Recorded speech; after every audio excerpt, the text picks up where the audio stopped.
Good night, good morning, whatever it is. Right on the edge of the two for me. So I'm back at some photo editing of some hikes. Just kind of randomly looked through my folder of hikes for this year, and I found this one that was partially finished. So I've made JPEGs out of a few of the raw files, but I have quite a ways to go, so I figured I'll just see what I can accomplish on this one. That was a nice song there. Piano. Kind of reminds me of how I got my start in streaming, which was to do piano practice, and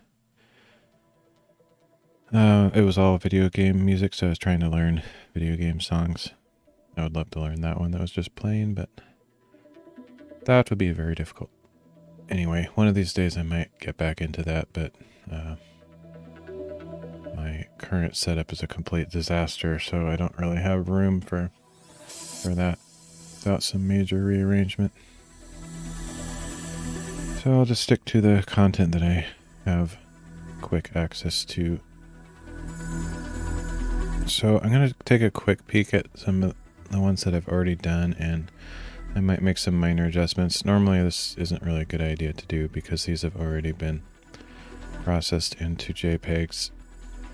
So I try not to recompress files more than one time, and I typically delete the raw files after I'm done because I just don't have infinite terabytes of space to keep all that stuff. So plus I kind of want to make firm decisions. Like, I have many thousands of photos. I don't have time to go back and do everything twice. I really shouldn't even look at these. I think I might just be forgiving with myself and say they're fine unless something really stands out.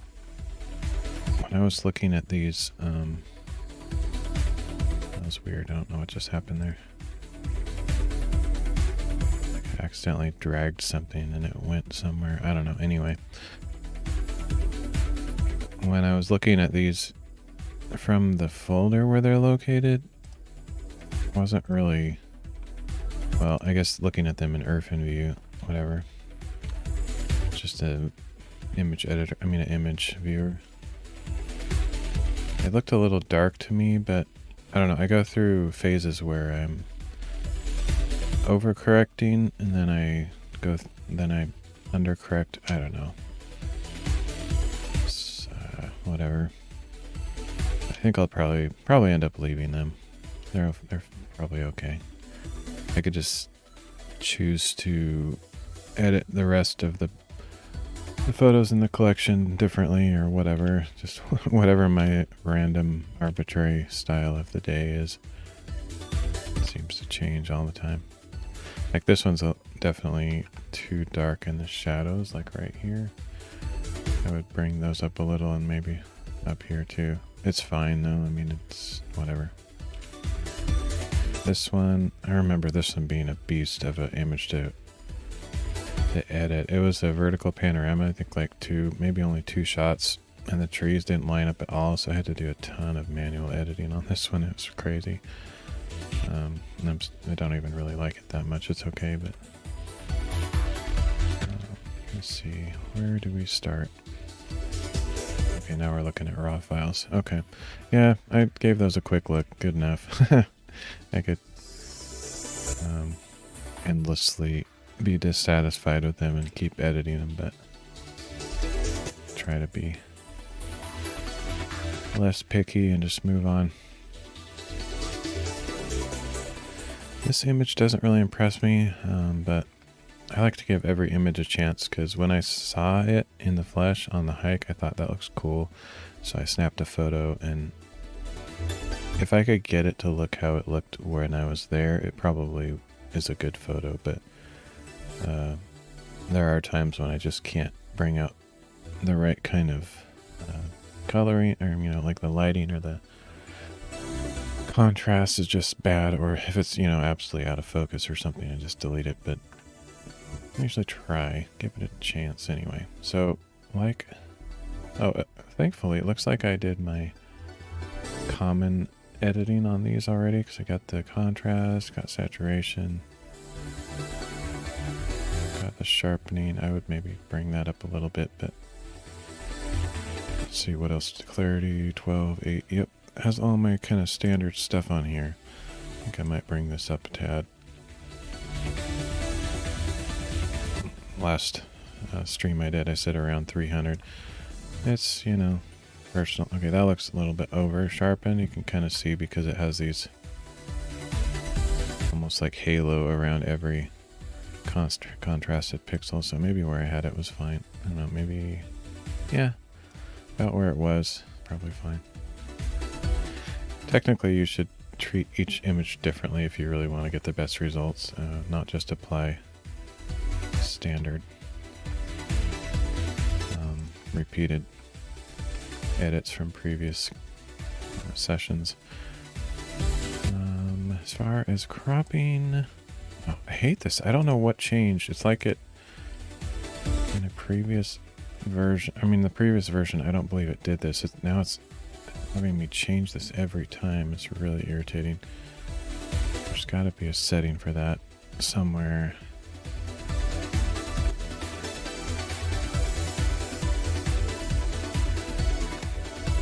I don't know if it's under like preferences. Show always blah blah blah.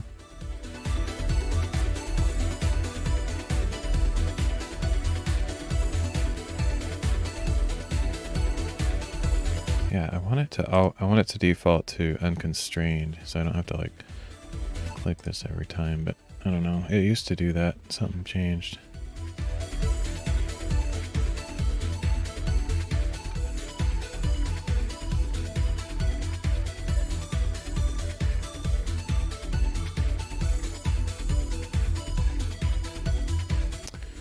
Don't know. I guess I could do a Google search and see. But I'll just deal with it for now. Not my favorite.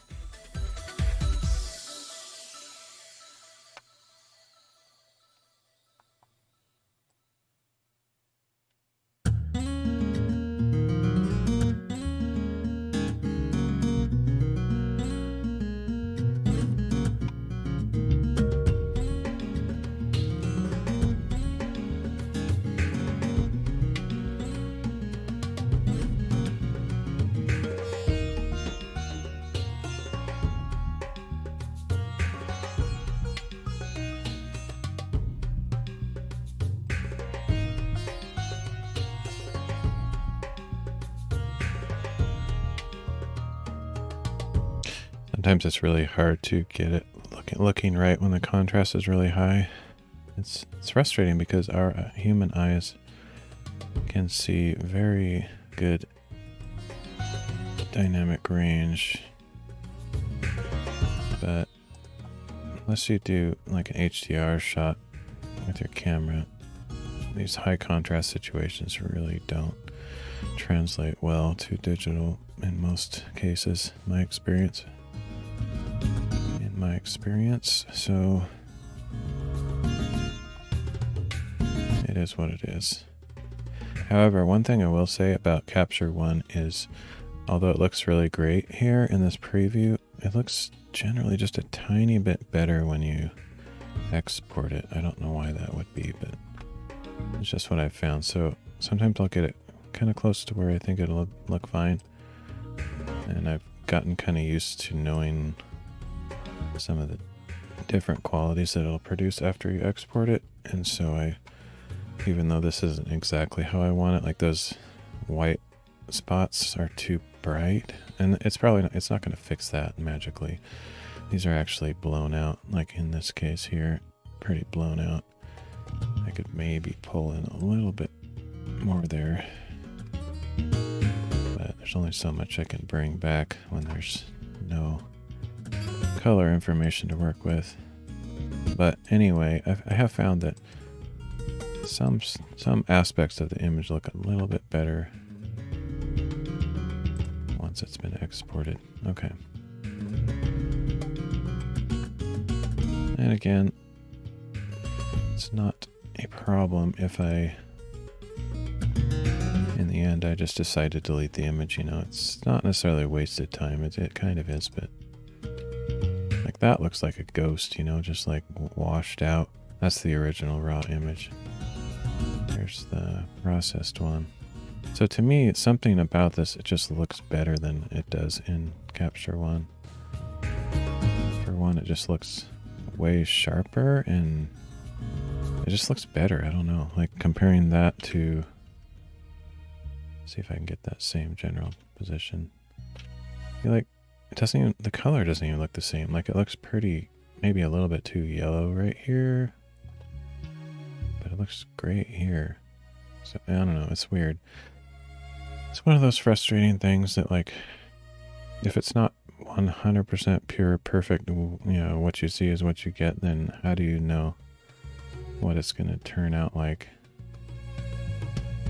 And actually, so you can definitely attribute it to something inside Capture One, because you zoom out this much, at this zoom level, for some reason it's not as sharp, and there's that slight yellowy cast to these trees.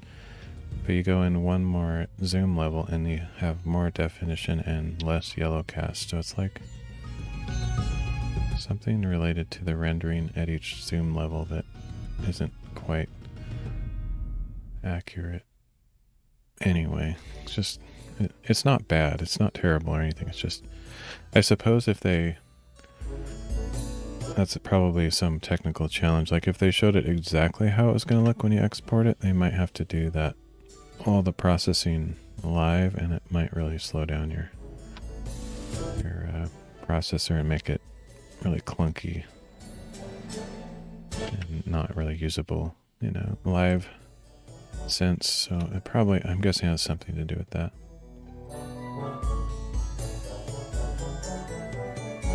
This looks like a panorama. Yep. Got a 3-image vertical panorama.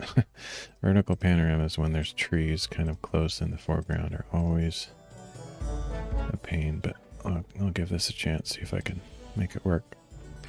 And I kind of determined that last time, stupid thing, unconstrained. Last time I did the vertical panorama in my previous stream, I found out there's no real benefit to keeping the crop the same as the original, so I am going to uncrop all these so I get the best, or the widest angle with all the overlapping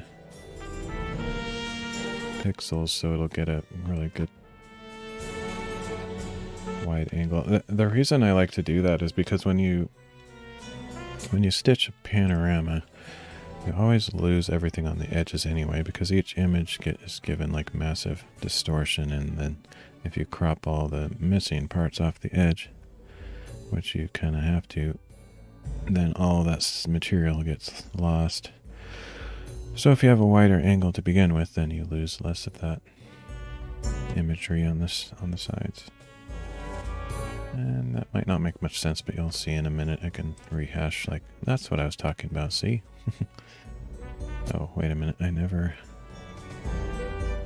getting ahead of myself. I didn't actually work on these, so. Okay, so let's do, definitely need some shadow. Bring back those dark areas. Or, that's not really the right wording. You know what I mean. Don't bring them back. Mute them, or no, how would I say? Raise the shadows? I don't know. Still a little bit dark up there at the top, maybe. The cool thing about this is most of the settings are pretty common. The only things that I mess around with between each image, typically, unless there's a major white balance issue, which sometimes I forget to even think about that, but most of the time it's just how well exposed is it. So I typically start in the high dynamic range area, because I found that lifting the shadows produces the result that I like, rather than brightening or darkening the entire image. I do mess with brightness and exposure a little bit, but most of the time it's here in the HDR stuff that gets me where I want to go. So that one's maybe not quite That's probably good. Just copy that stuff over.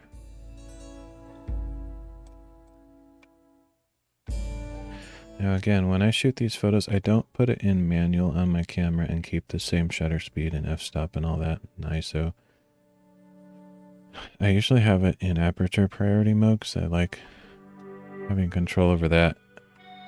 Although I don't really change that much either. I found that f8 or aperture of 8 works pretty good for me on these hiking photos, nature photos, whatever. Like if you go any lower than 8, like, you know, 5.6 or something, kind of standard, there's just too much stuff that's blurry. You could go higher on the aperture, but I found that when I do that, especially when you're in these trees and it's kind of dark, it's gonna bump up the ISO and then you're gonna get a lot of noise. So I found that 8 works pretty good for me overall. Like surprisingly, like you look at these trees, they're obviously in focus. That's probably where the camera chose to focus. But you look at these distant trees back here, they're also pretty sharp. And this is only 8, f-stop of 8, or aperture of 8. I don't know. I'm not very good with photography terminology. It kind of confuse me sometimes, but you know what I mean. You know, one photographer friend of mine said, oh, you should do 16, f-stop of 16 on nature photos. But if I did that on my camera, it doesn't do super well in low light conditions. And what that would do is just raise the ISO up to like, you know, 800 or 1600 or something. Whereas in this case, it's ISO of 100, f8.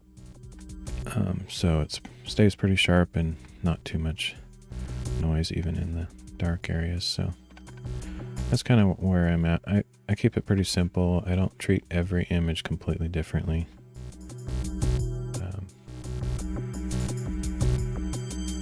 Yeah, I'm definitely not an expert photographer by any means, just a hobbyist. I'm sure a pro photographer would edit these same raw photos differently, and not only that, they'd probably shoot them differently with different settings. But I'm happy with how these turn out most of the time, and I don't do this for the photography. Like I'm not like a mega enthusiast. I do it more for the hiking, so I'd rather spend more time hiking than screwing around with my camera settings.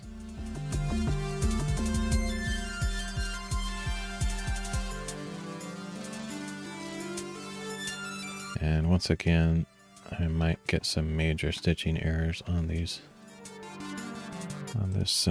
panorama attempt because it's a vertical panorama and that just tends to happen, but we'll just give it a chance and see if we can do some masking. And there's a certain point when I just give up on them, because unless it's an outstanding image, it's usually not worth hours and hours of processing in my mind. And since I don't really make a huge effort to get amazing images on my hikes, I just kind of snap. Typically they're not worth spending that much time on. However, if it's funny, usually the image, the content of what I'm shooting is what makes it worth it or not. And that's kind of obvious, but what I mean is, if I'm on the top of a mountain shooting a panoramic shot of a million mountains and stuff, clouds and stuff in the background, that shot is going to be worth putting a lot of time into and saving it, so to speak, if it has issues. But just like random shots like this in the trees, there's only a certain amount of effort I'm willing to put into it. So I just, I mean, there's some positions where you're standing in nature and you take your camera, it doesn't matter if it's a good camera or a crap camera, and you push the button to take a photo, it's going to look good. Doesn't matter. You don't have to have any skill. You don't have to have a good camera. Could be your phone, could be a really terrible quality camera, but it's still going to look good because the subject matter is so amazing. Okay, so here's what I was talking about with the loss of material on the outside. In order to make these images match up, it's adding a bunch of pin cushion distortion, so you get these corners and arcs on the sides and top, and that's going to be cropped off anyway. So that's why it's good to have the widest angle possible, because you know it's going to be chopped anyway. And in this case, I kind of want the top of this branch to be not cropped, so I'm going to look for a projection that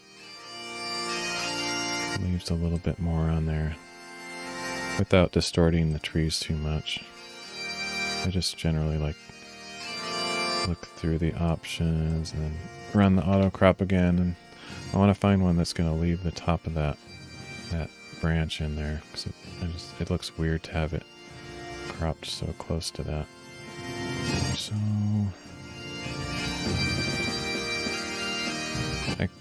I used to have a good feeling for which one of these might produce a good result, but you don't mess with it very often, or take big breaks between sessions. You kind of like, wait, I forgot.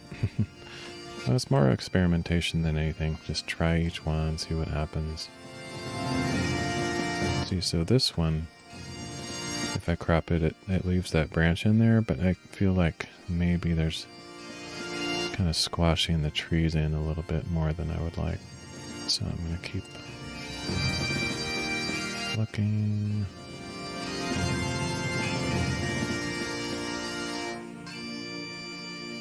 That one's definitely squashed too much. That actually doesn't look bad there. Might use that one. Don't ask me to pronounce that. Lambert equal area azimuthal. Whatever. So yeah, that left the top of that branch, so that's good. The trees are probably distorted a little bit more than I would like, but still gonna go with it.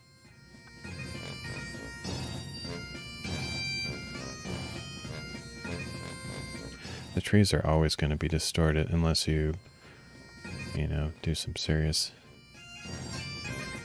perspective and envelope type work, and I might try that, but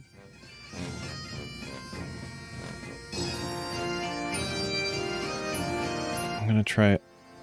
Oh, that's the one thing. Some of these projections don't allow you to customize the size, so I can't remember.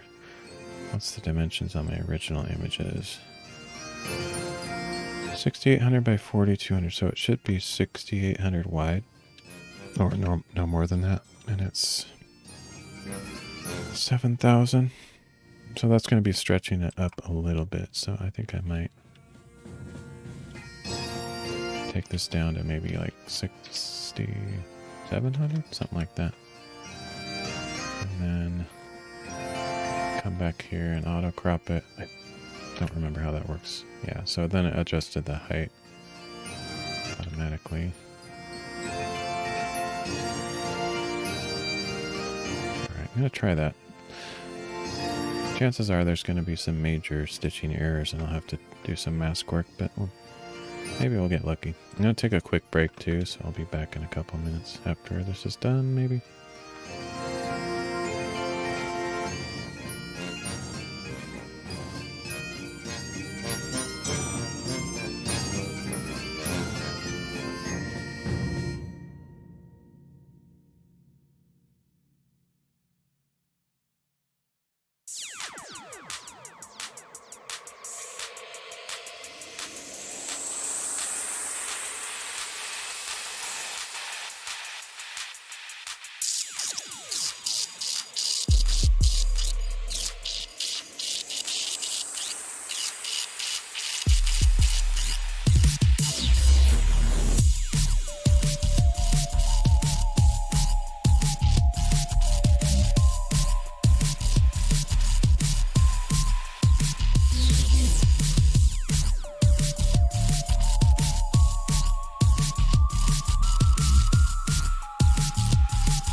Okay, it's done.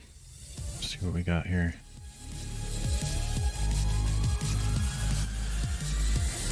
Okay, so like just at an initial glance without even zooming in or thinking too much about it, I don't see any major issues. That's cool. It looks a little bit scrunched vertically, like these trees look a little bit stubby. Oh, wow. But anyway, let's go in. If there's no stitching errors, I'll be amazed because almost all vertical panoramas with trees in them break somewhere. And again, like I've mentioned before, if I don't see it easily, then it's not worth hunting for. This may be an issue here. Almost looks like that could be a stump in front of that tree, but that's probably a break there. Again, it's like not super noticeable. Here's a break here, so that's definitely a small issue there. And I don't think that one would be saved by masking. Usually when there's a break in a tree and it's a vertical panorama, here's another break there. The masking just isn't going to cut it.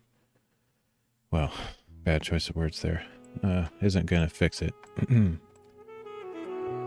There's some minor issues. Oh, I should do it like I did last time. All right.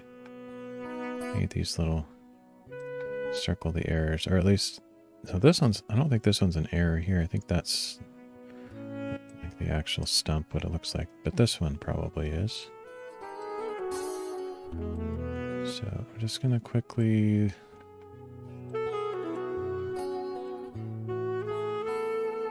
Look for any really obvious breaks. This definitely looks like a problem there, but see, I honestly don't even understand how some of this stuff happens. It's really weird. Like it looks like this tree here, or this log is twice as, or you know, a good 60% thicker here than here, and I don't really understand how that happens. It's odd. So here's a definite split. I will definitely want to fix this one. It's pretty obvious.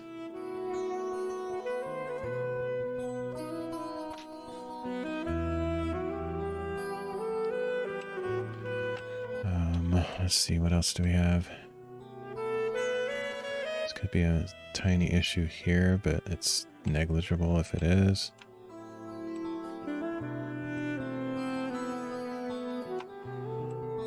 Actually turning out pretty well on this one. It's not that many problems. So that's good because it's one of those images that I'm like, it's not that cool looking, so I don't really want to spend millions of hours fixing it. Oh yeah, here's this fairly major issue here, I think. But I always try to look at if I'm not 100% sure what's going on, I try to look at the originals to make sure. Because sometimes something that looks like an error isn't, but this one definitely is. I thought maybe there's a stump here or something, but no, it's definitely cut in half. So, I'm not really seeing anything else though. Maybe, oh, here's one, never mind, spoke too soon. Try to fix that. This down tree that's going across almost horizontally looks unbroken all the way across. That's good, because that would be very apparent and distracting if it got cut in half. But man, it's actually pretty good. There's not that many problems. These should be relatively easy to fix. And again, like I said, I don't think I can fix this with masking in Hugin. I think I'm going to have to fix these manually in like a Photoshop program, and I use Affinity Photo for that. Okay, let's get this in there. Where are we? Here we go.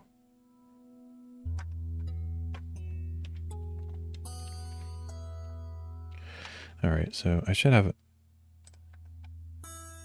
some kind of workflow. Okay, this one I am not actually sure if that's an error or if there's like an actual break in this tree. So I'm going to check that one out.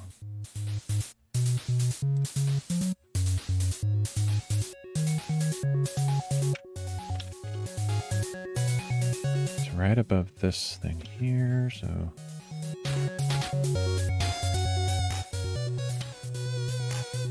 Yeah, it looks like there's a... I mean, there's kind of a change in direction in the tree. Like there's a big knot here that kind of bends the tree or something, but there's definitely... There shouldn't be this weird break in the contour, so I guess I'll fix that one. That one I could probably live with because it's so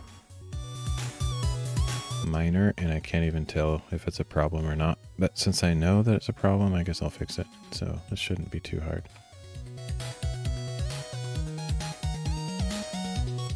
It's been a while since I've done this kind of stuff though, so I'll have to take it a little slow and try to remember what my best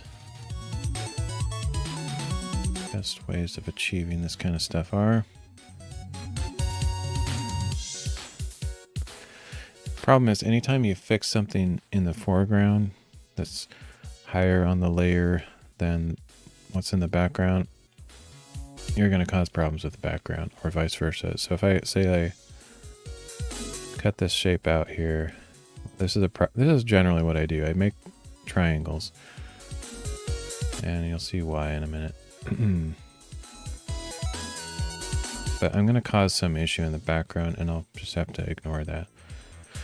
So I have a triangle or a pie, and the reason I do that is so I can, well, let's see, let's feather the edge of that, maybe 10 pixels or so.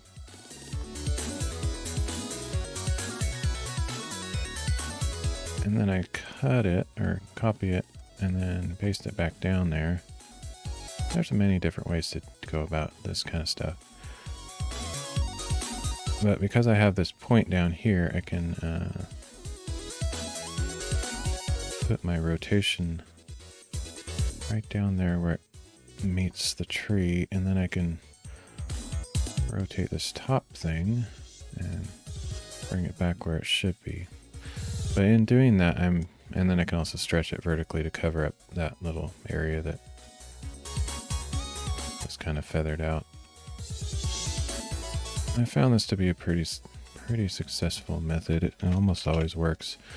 But if you look really close, there's probably some tiny tree in the background that's now cut in half, but no one is ever going to notice that. So I just kind of... Now, one problem here is that I didn't have quite... I think I had too sharp of an angle, so what I should have done, instead of that massively... Actually, let's redo that. So instead of having that super sharp end to it, I should have more of a flag shape, or I don't know what you'd call this, but something like that.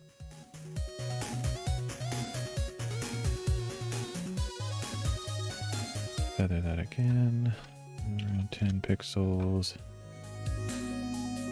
Copy. Paste. And if I needed more granular control over the deformation of this layer, I could use like a mesh warp or a perspective tool, but most of the time this rotation method works pretty stinking good, pretty well. I could also skew it, you know, go like this instead of rotating. It doesn't really matter that much.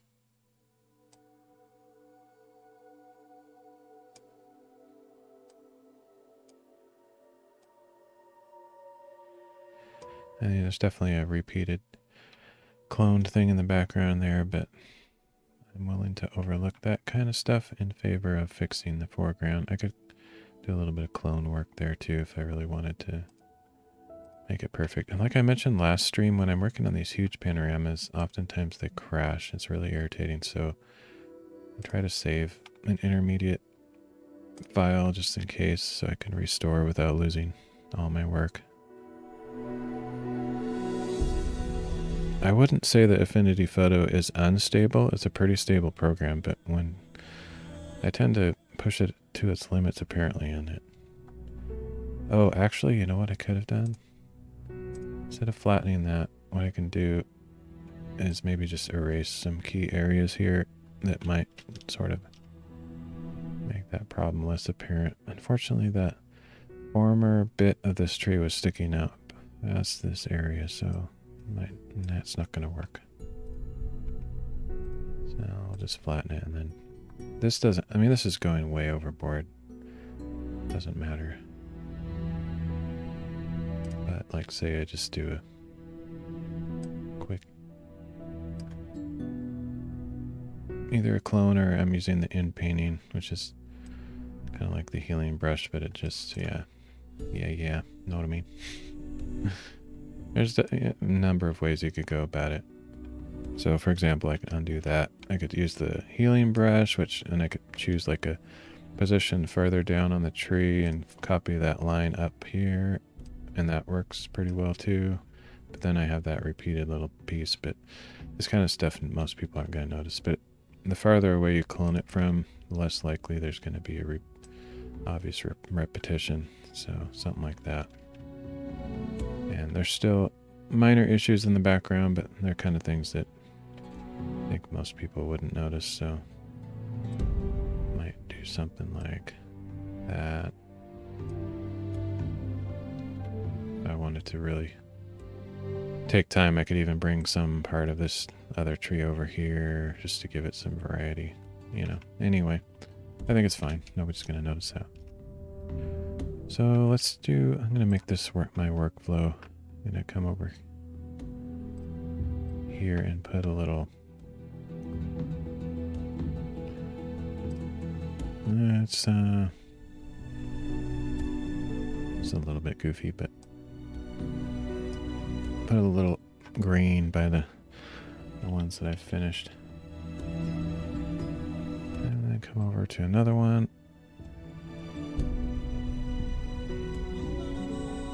Okay, so right under this log on this main tree.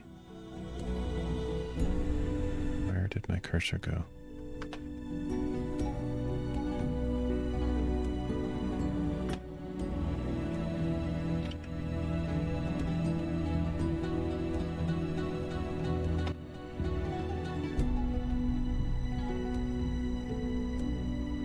Huh. That's funny. What is going on?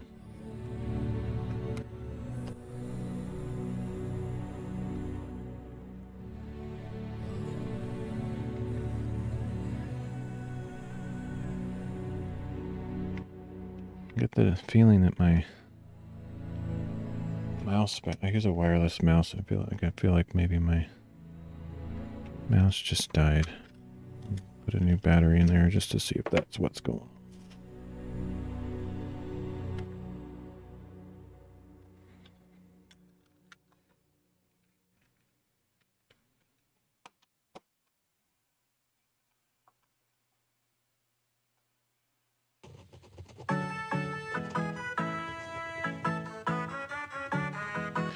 All right, there we go. I guess that was it. All right, so where are we at? This tree. Okay.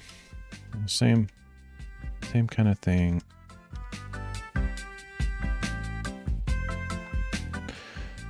So, yeah, same process, but a little bit different. I try to go down far enough in the tree so it doesn't make an obvious zigzag. So if I only, like, for example, rotate just enough, like, say, like right here, it's going to look like a big zigzag in the tree. So say I do this, and then rotate this. It's going to look like a sudden change in direction, although in this case, that's probably forgivable. It doesn't look bad, actually. But anyway, typically, I'll take a bigger chunk, bigger bite out of the crime, and maybe come all the way down here. But you want to make sure you're not cutting into another obvious foreground element. Like you wouldn't want to cut into this. You want to pick a spot that's kind of in between, stuff like that. So maybe right there. And then you want to follow this line. See how there's a slant here in this cut? We also want to be below where it starts going fuzzy, so you're only cutting 100% pixels. So see how it's fading a little bit feathered there. You don't want to go above it or in the middle. You want to go right below where that's happening, right about there. That way you can stretch it up. And maybe I'll come out a little bit further this time. Don't want to grab that because that'll be an obvious split of that little branch. So stay in the dark areas here. Come down, maybe I'll go, let's see. This is going to cause a problem on this one.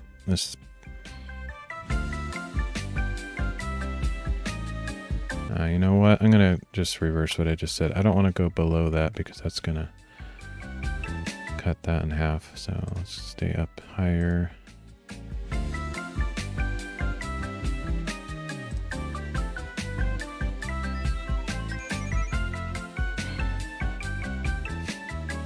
Right about there should be good. I don't think I'm cutting anything in half, so then we do feather it 10 degrees or so. I mean 10 pixels. I could probably do a little bit more. I think 10 is good. Cut and paste down, and then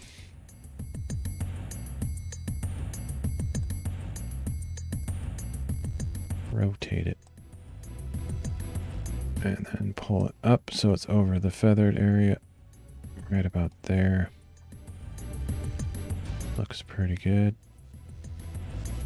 It is stretching the pixels so they get a little bit fuzzy here at the top.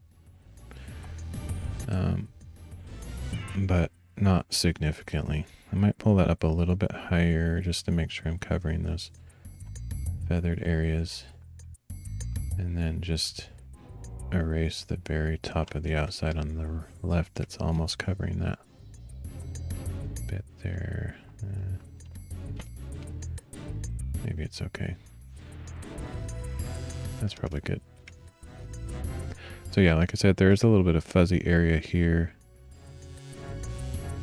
where the stretched pixels are interacting, but that's actually, some of that is just the nature of a panorama, that since you're stretching the images with a pin cushion in Hugin, it's like distorting and blurring some stuff. So that's probably why that's like that, honestly. Okay, so this one is done.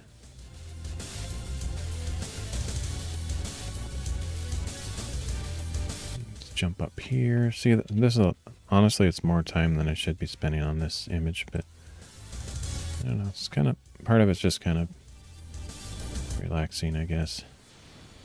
What is frustrating is if I spend all this time and then I decide to just throw away the image. It's like, why did I do all that? Okay, so this one has several things cut in half. We got a cut here, a cut. It's kind of hard to even know what's going on here. A cut here and a cut there. So we try to get all of those in one shot. So cutting through there.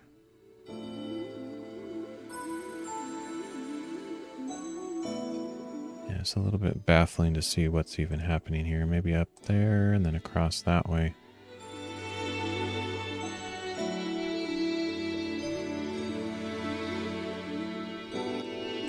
This one is a little bit unusual. I'm going to come all the way down at this log here and use that as a bottom. Oops. And make sure to follow the angle of that log approximately, and then just close it there. In this case, I think I'm going to do a skew instead of a rotate. So just feather that, maybe 15 pixels this time. Cut and paste the layer, and then what I'm going to do is put this at the bottom. And try skewing this over and see what happens. May or may not work. Pull up.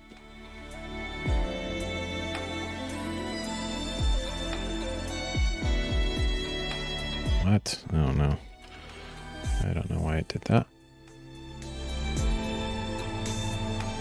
Okay. It's not perfect. And this is what I was talking about, where you get a sudden shift in direction in the tree. It's like coming down and then a big angle there. So maybe not ideal. What I can also do is evening that out with a little bit of mesh warping, just to give it more of a curve instead of a sudden change. It can sometimes work.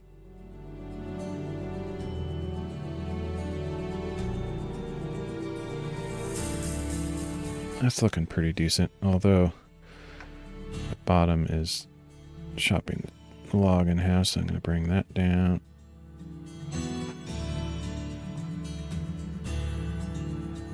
That's pretty good.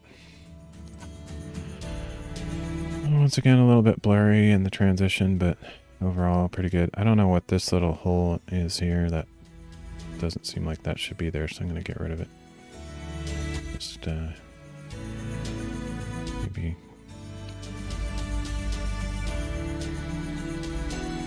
heel brush that out.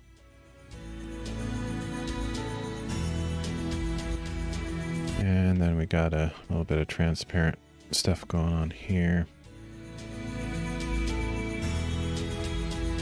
Just gonna fill that in. Oh. That's one disadvantage of the heel brush. It matches the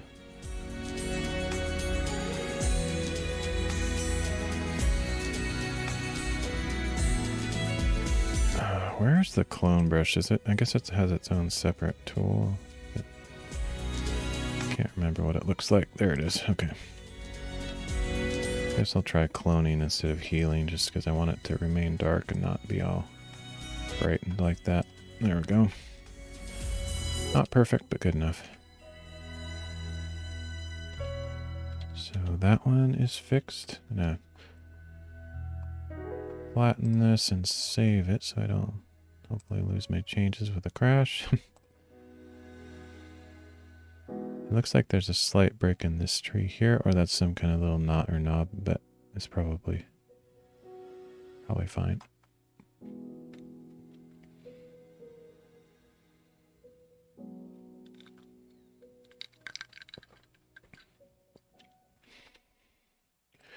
Okay, so that one is finished. Got two more, I think. Hopefully I don't have a two more. Okay, so this one, I'm not sure. This might be a little bit tricky on this next one. It's a big adjustment, but I'm going to go about it the same way. Generally speaking, anyway. I might have to do two separate adjustments on it. Or just some cloning at the end. So let's grab my mask here. Follow this cut line. Come up here in between somehow. I have the feeling this is going to be a little bit tricky.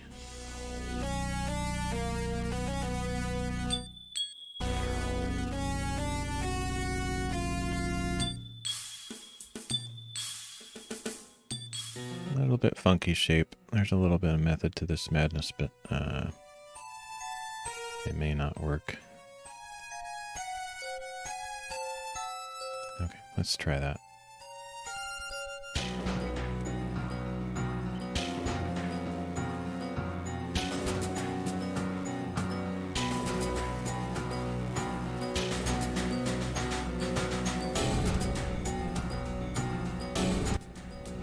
Put it about right there, and then we can rotate that into place. Yes, I didn't grab quite enough of material to the left of the tree, so I'm getting that duplication on that little piece of bark.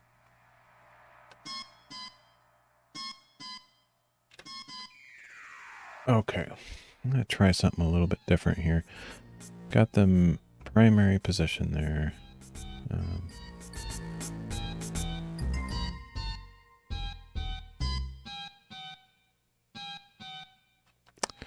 Yeah, so I'm gonna go with that. Just to leave that there, and then what I'm going to do is Make sure I'm selecting the background, and I'm going to try to scrunch this bottom tree in, see if it cooperates. It may not.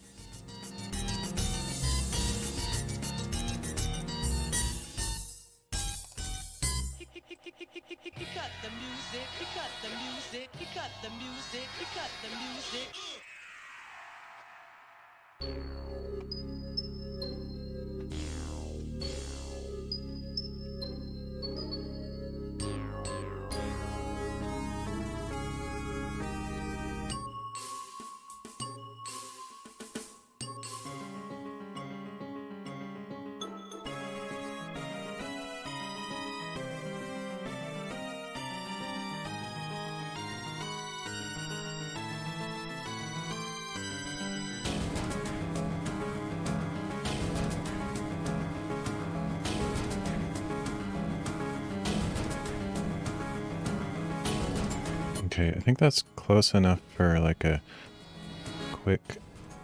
Oh, wait, what just happened? Whoops, I don't know what I just flipped canvas. I don't know. I meant to Latin, not flip.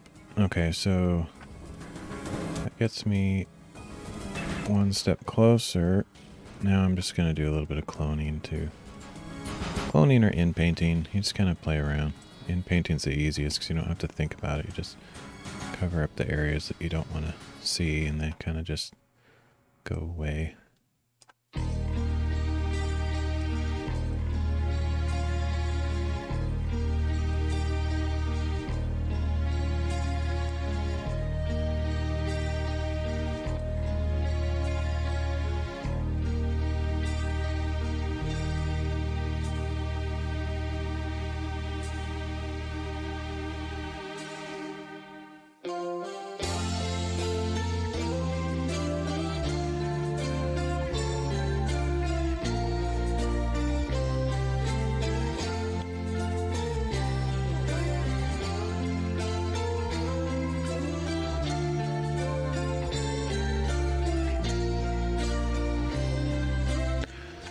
Alright, there's definitely a little bit of repeats in there. I'm not kind of baffled about this angle. Is that something I created or was that in the tree? I'm guessing I created that. I don't know, probably. Okay. Guess I'll fix that too. So let's do some healing. Just take this, bring it up there, see what happens. Should be good. I need to get rid of this junk over here. Might be a little bit tricky. I should have left that layer. I flattened it, but too late now. I don't want to undo all that, so I'll just see what I can do here.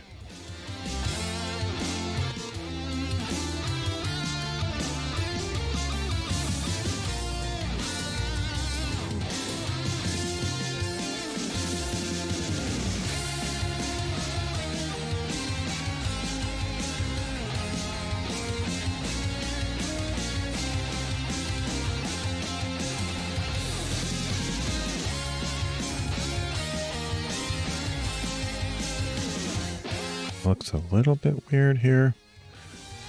I might just let it go because I don't really want to spend too much time on this.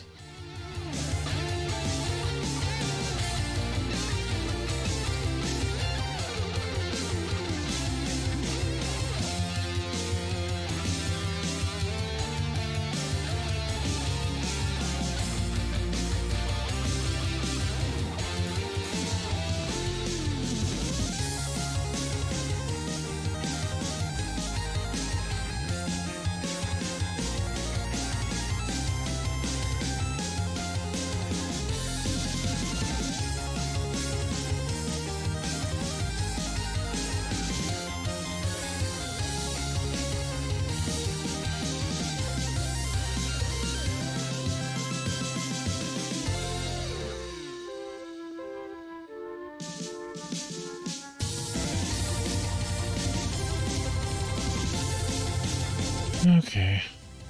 Nobody knows. It's a bunch of weird bark and I don't really know how to make it. I don't like this halo around the side, but you know, whatever. I could fix it, but I don't want to. It's a certain point where I'm just, oh, well, let's try to fix this duplication down here. That's pretty obvious.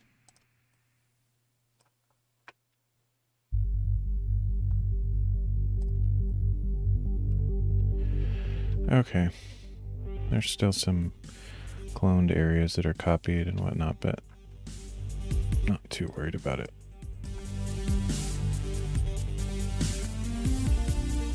Okay, so that one is pretty much fixed. Oh, I guess I missed this little spot here.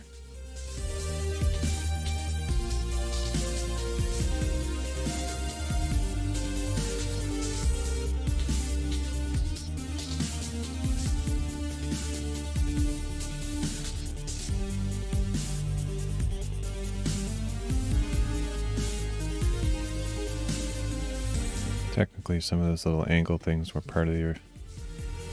Oh no, they're not part of the original. I don't know if they are or not, because this is the stitched version, so I don't know what the originals look like, and I don't want to go look. So good there, good enough. So now, where was the last one? Down there. Okay. Oh yeah, this one's a pain. All right.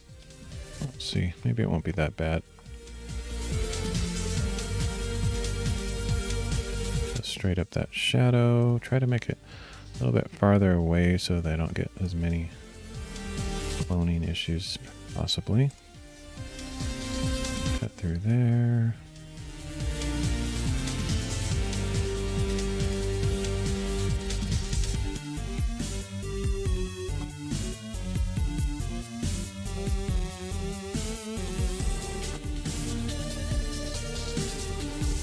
Okay, in this case, I'm going to use the mesh warp straight away because I can see that if I don't add some curvature to it, it's going to be problematic.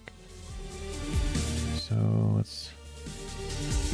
Okay, from there to the left, I'm not going to change and only change this side.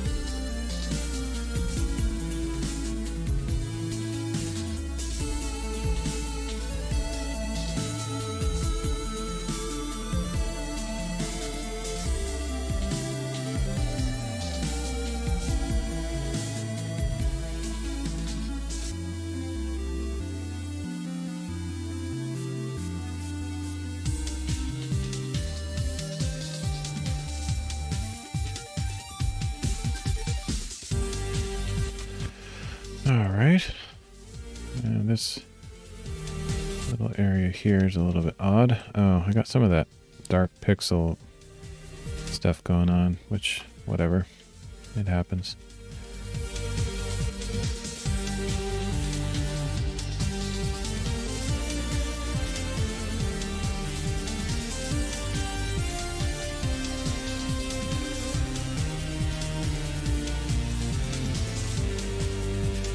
Try in painting here, see what happens if it works wonders. It's always the easiest way to go.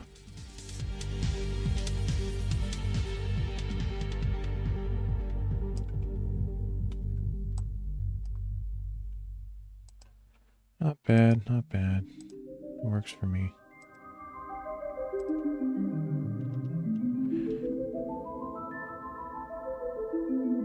There's a little bit of an unnatural curve there. I could fix that by going like this. I could go here, triangle end. Make sure I don't do anything with that little stick there. Come back down.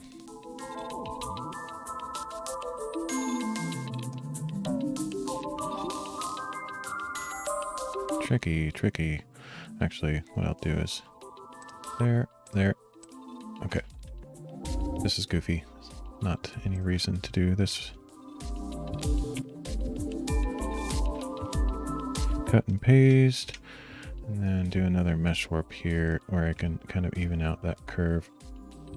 So what I could do is set a source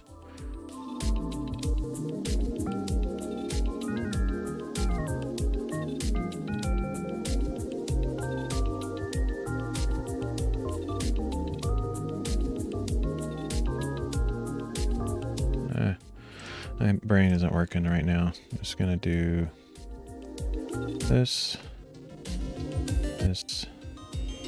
that, and then pull this one up.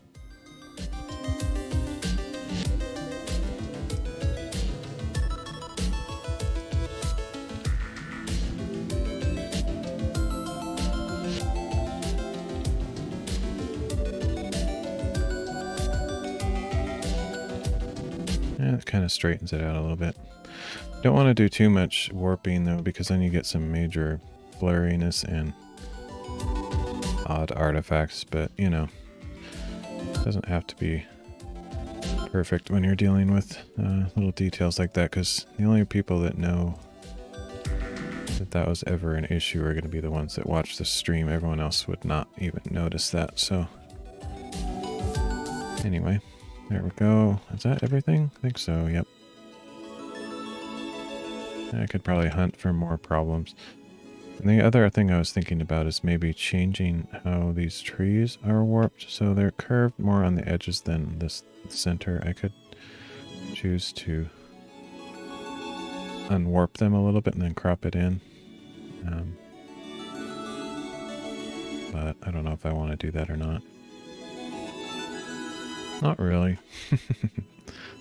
I could just call this one done.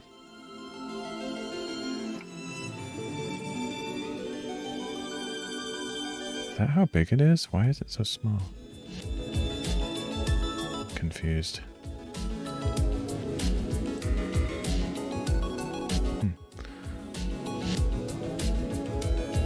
I feel like it should be bigger than that, but yeah, whatever. It's fine.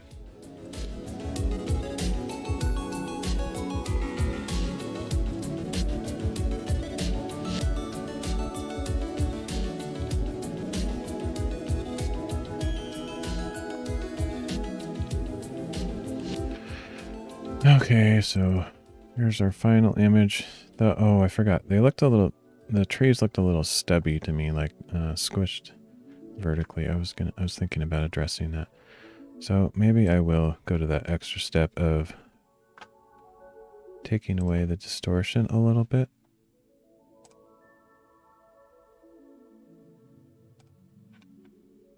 So how I would go about that is I'm setting the source on the mesh warp, try to align with this tree, and then maybe another one in the same approximate area on the other side. So all I do is pull these out, sort of match the curvature of the tree a little bit. And then do the same on the very edge to be even more extreme. And then try to match that general shape here. Something like that. And then apply. And it just kind of pulls everything in a little bit. And of course I have to crop that extra crap off.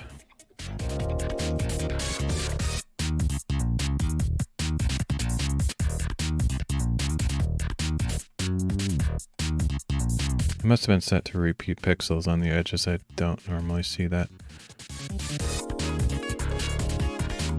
the edges. Okay.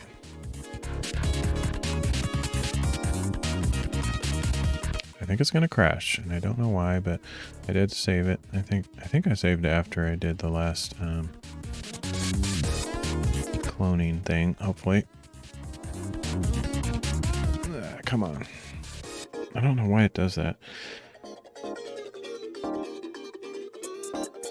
I actually used to beta test for well, not Affinity, but they used to be, well, their parent company is called Serif, and they used to make Serif branded programs before they kind of rebranded themselves to Affinity, and I used to beta test for that company. So this is the kind of stuff that I would have sent in. It's like, crashed in this situation, but kind of sometimes hard to repeat because it's such a specific situation. But yeah, it's definitely appearing to crash. I may as well just kill it so I can start over and not wait for a million years. Very annoying. I don't think it's unstable, honestly. I don't really get that impression. I feel like the specific things that I do with it are things that the average user doesn't do a whole lot of, and I've uncovered probably some unstable areas of the program, and probably no one else sees this happen much, so I don't know. That's just my impression. I've always found a way to crash things. It could also be related to my specific video card and whatnot, so something that no one else would ever see. Okay, yeah, let's just, I think everything else was saved. I just have to redo this mesh warp and hope that it doesn't crash again. Should be fine. It seems to be, it gets unstable after doing a bunch of those weird layered,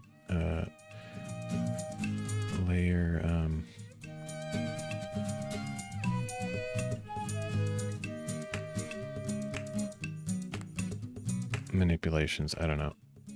Like basically when I'm doing this kind of mesh warp stuff on a small layer and then I merge it back in, it's like it has a memory leak or something.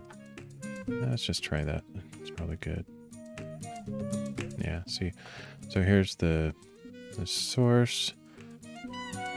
The trees look a little bit bent out in the middle, and also they look a little bit scrunched vertically, but when I reverse it that way, they get a little bit skinnier, which is I think what they should look like, and get rid of a little bit of the bowing on the trees. I don't know why it's doing that. Repeating the pixel thing. I wonder if that has something to do with why it's crashing.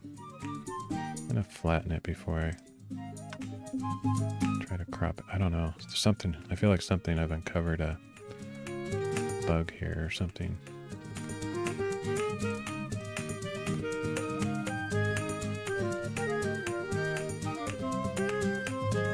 I would expect those areas where those lines are to just be like white or black or something, not have those lines. It's weird. Let's try this one more time. Okay, got a crop without a crash. That's good. No, that's probably the finished image then.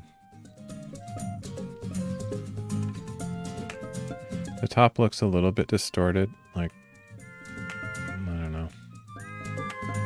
And I think that's because of the projection that I chose in Hugin. And it's mainly because I wanted to make sure this branch here was not cut off. I just kind of like the look of the top of that, so it's just I mean, I could actually work on that with the mesh warp as well if I really cared about it, but honestly I don't really. I think it looks fine. It's not even that good of an image. Like, I spent all that time and it's like, why'd you take that photo? But sometimes I take photos just to remember what the trail looked like. It's not necessarily that the composition or view is really interesting. It's more about wanting to remember spots along the trail. This might be one of those. I don't remember. This is back in February. Don't always remember what I was thinking on every hike. So that should be done. So here's the final image with all of the stitching errors fixed and a little bit of pin cushion distortion taken out. So I can delete this. So one thing I like to do is copy the EXIF information from one of the component prior to stitch images. Okay, so I need to get into this folder. And then I do EXIF tool. This is a free tool that you can download from the internet. It's just like a EXIF tag manipulation tool. Kind of just batch processes stuff to make it faster. So you can copy the tags from one file to another.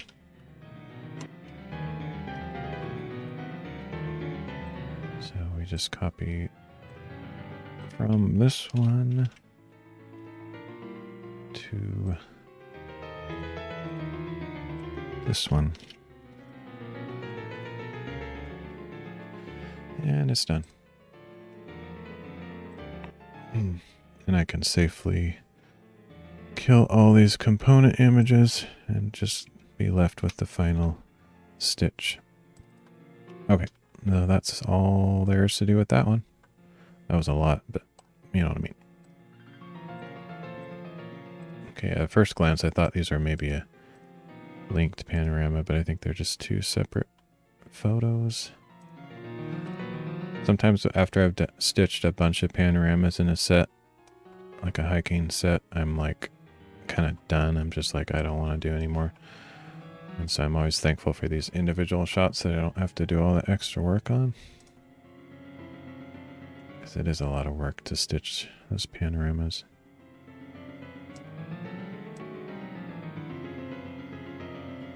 This is not a very good shot at all.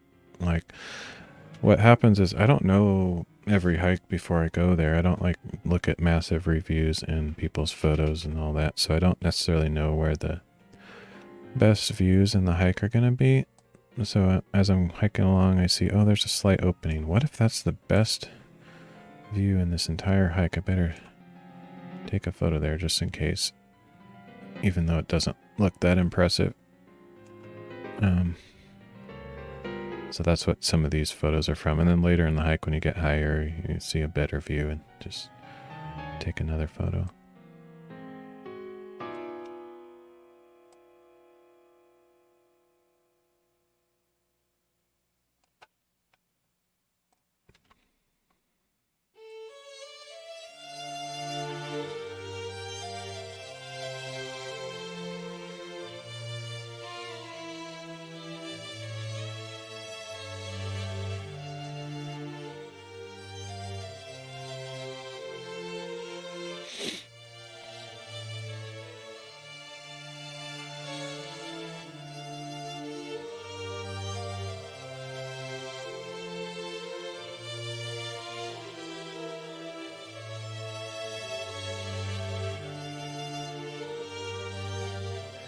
Nothing super special, but I'll just process that one.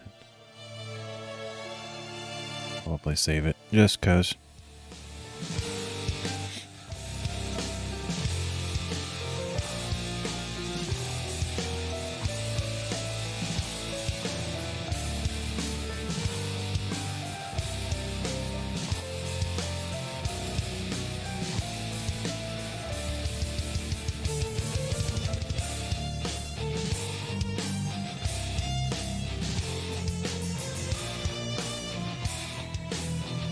A little bit better view, probably a little bit further down the trail. Slightly more open.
Sometimes I forget to check for these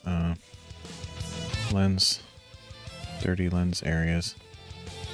I don't really notice them, and not a big deal, but I try to remember to look at the sky in case there's any lens dust on the lens kind of thing.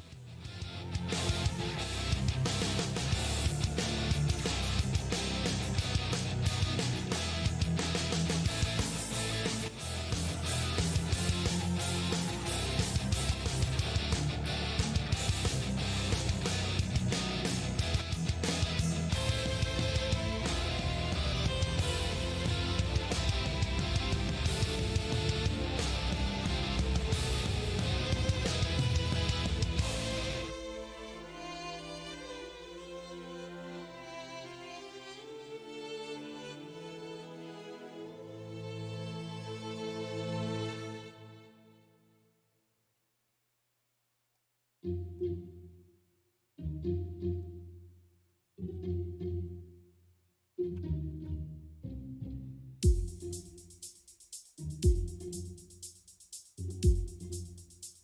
remember this tree looked pretty cool, kind of gnarly, but I don't know, sometimes they just don't really translate well to pictures. There's just either not enough contrast or too much contrast, and it just looks like kind of a mess, but oh well. I don't spend enough time trying to frame a good angle. Just snap, snap, snap, snap. It's kind of my photography style.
Not perfect, but whatever. It's just a thing. It is an image that exists.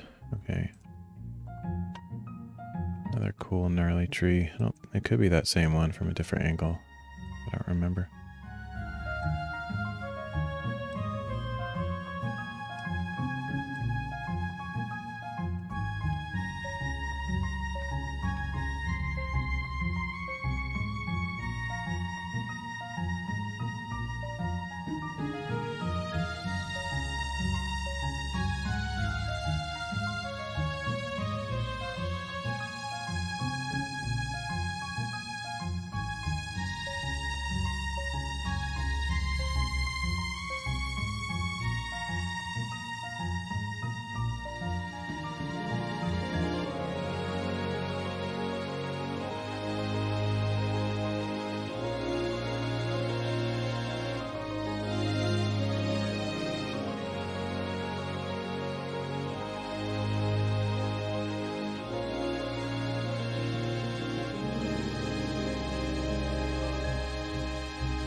Here's where the view actually started to open up.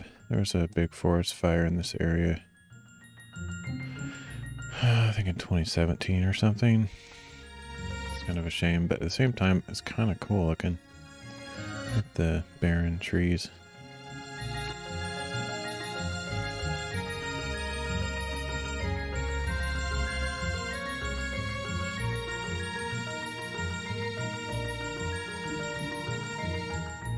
A weird big lens flare there. I think the sun was over off to the right and it probably caught just the edge of the lens there. I don't have a lens hood for my standard kit lens. I guess I should probably get one that would probably help for that kind of situation. But then it would be bigger and wouldn't fit in my little pouch quite as easily. I'm more about convenience and fast, quick shots. I don't really care enough about photography to really worry about details like that.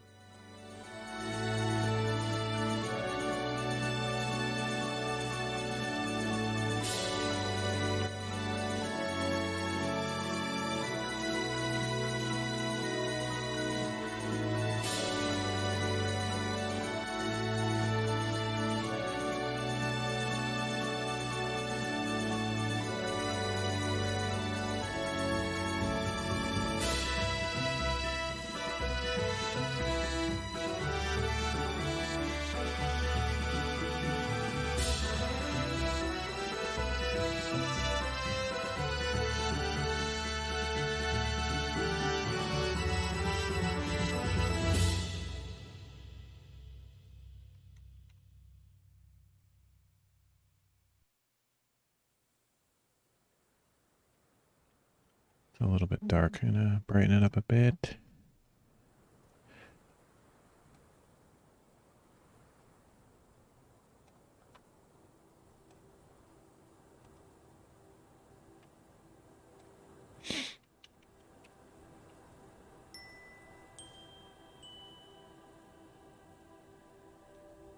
It's good.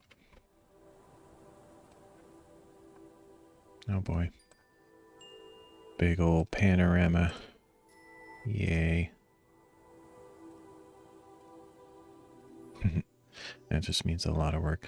However, the horizontal ones usually don't have stitching errors, so just have to get these exposed properly and stitch it and it should be fine. For the most part.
Oh.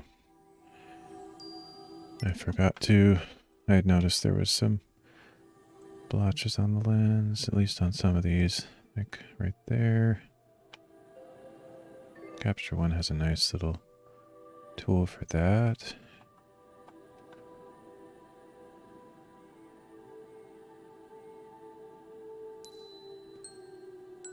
If I can remember where it is. They changed how their panels are arranged, so... Oh, actually, never mind. I think it's up here somewhere. There's different ways to do it, actually. It's been a while since I've done this.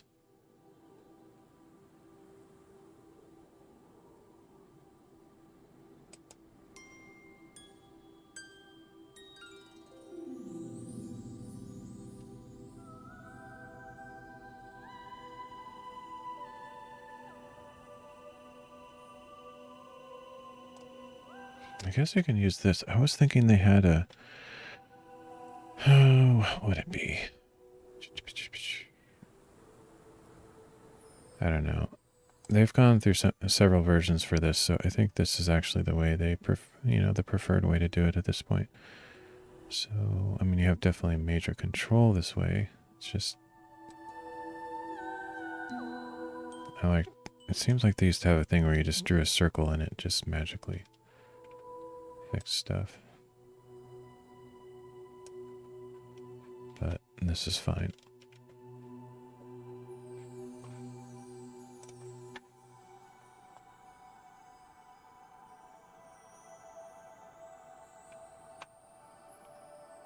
Something weird.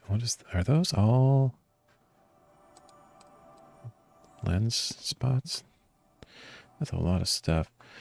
Sometimes I can't, I don't know. I feel like there's dust inside my lenses or something because I try to clean the external surfaces and the sensor and everything every once in a while, but sometimes it gets really bad.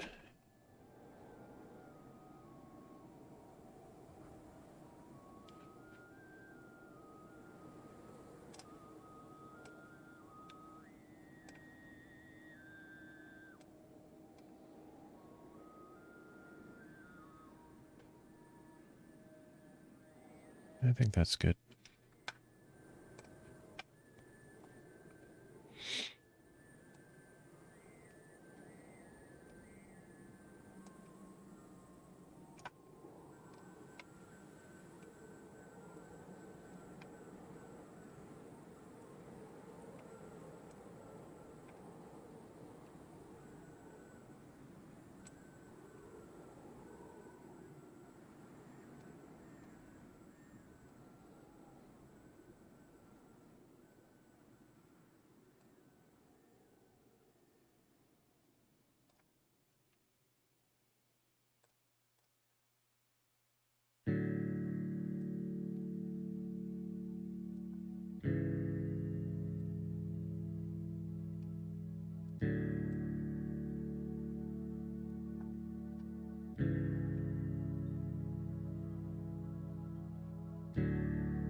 It's very odd when it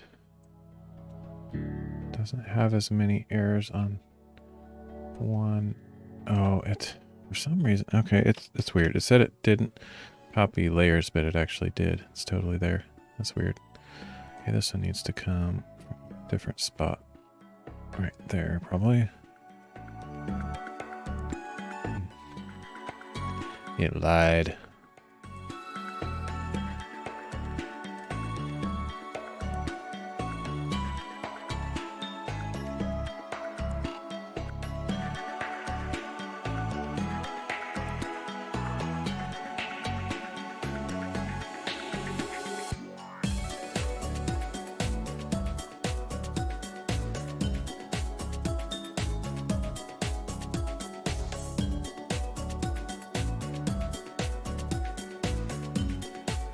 What's going on here?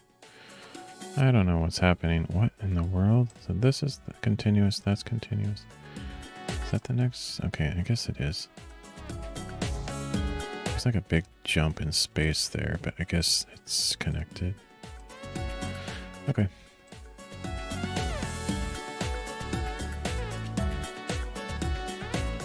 What could have happened is when I was first looking at these images, I might have noticed a blurry picture and deleted it, which happens, and it's very annoying when it happens in a panorama because it might be an important component of the panorama and then the stitch doesn't come together very well. Okay, we got some serious issues with this. It's weird, it's saying it can't copy the layers, but then it copies them, so it's totally not true.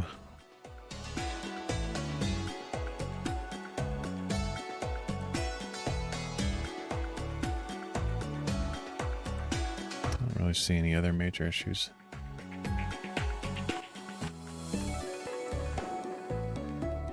Except for this big lens flare down there that I'm not going to try to fix.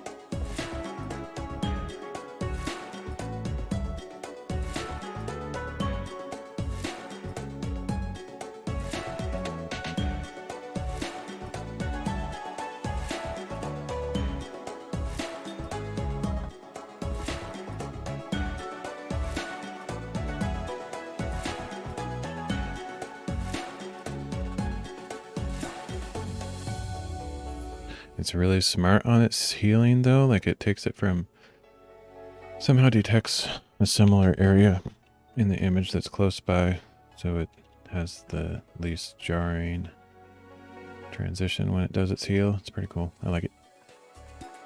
That's one of the improvements they made several versions back, and I guess I was still thinking of using the method that would have been used quite a long time ago. Just my brain was fixed on that, I guess.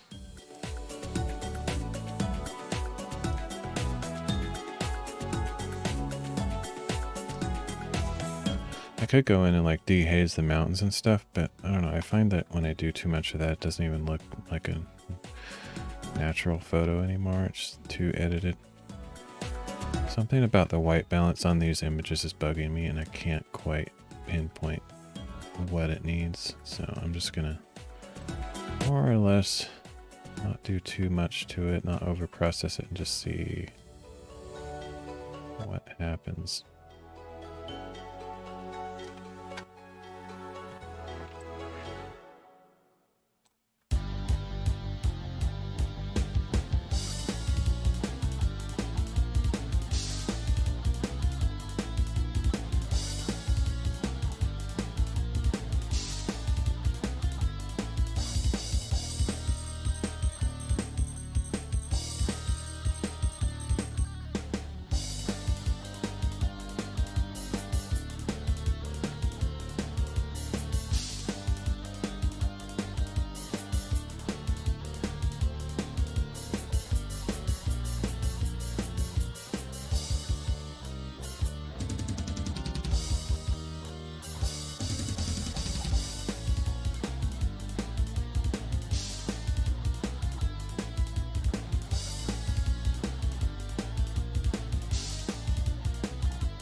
It annoys me when I can't even figure out what's wrong with the image. But sometimes it's best not to overthink it or spend too much time on it. It usually turns out fine. I think these need a little bit green though. Something. Oops.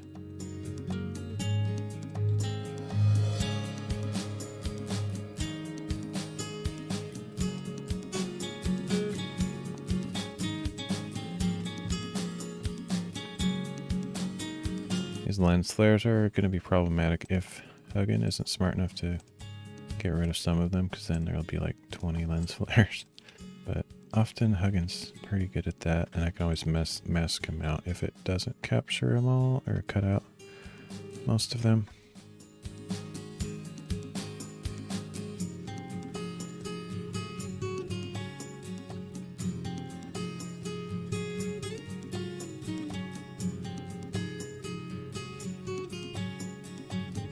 Shoot.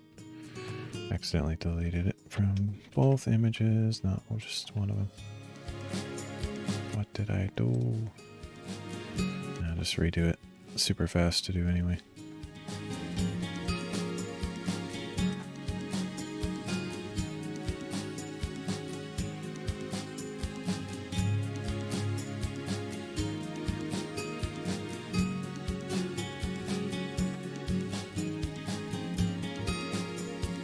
Deleted it from the wrong one. That's what happened.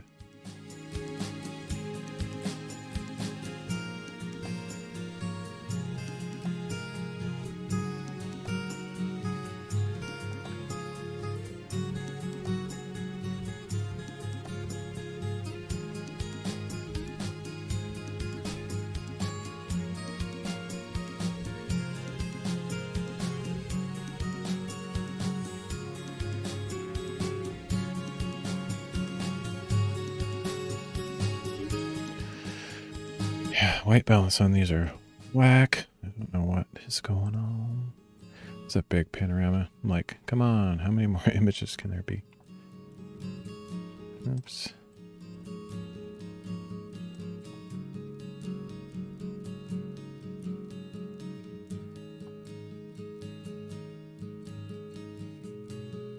I think the dehaze feature was added after I kind of got my workflow figured out over some years of using it. So whenever they add something new, I don't always think to... Oh, I don't know what I just did. I wasn't paying attention. I don't always think to like review what's new and incorporate it into my workflow or habits. And so I sometimes miss out on the power of new features because I'm just like used to doing it my way and don't want to reinvent the wheel again every time they come out with a new version. But sometimes the changes are really huge and worth doing, but I don't know. Some of the automated stuff I don't really like. I like more fine-tuned control. So like this dehaze thing, I don't know how good of a job it does. Let me try it just for fun. I think the problem is you'd have to mask out a certain area probably, not just apply an effect like that to the entire image. But I don't know. Let me see in a second if I can figure it out. But I'm not really fond of dehazing as a concept as a whole because things are hazy. If it's hazy, then why would you want to make it not look hazy? Unless you're doing art, like art photography. But I generally just want to represent things as I saw them, rather than exaggerating to make it look artistic or better. So I don't know where the dehazing thing is. Oh, spot removal. This is the thing this is the tool I was talking about that it used to have, and yeah, you just put a spot and it kind of fixes it. So it still has that, I guess, but the healing tool works probably better, or it's just really good. So it almost made this spot removal tool like kind of obsolete in a way, but it's still there. Okay, the dehazing, did I skip over it? I don't see it.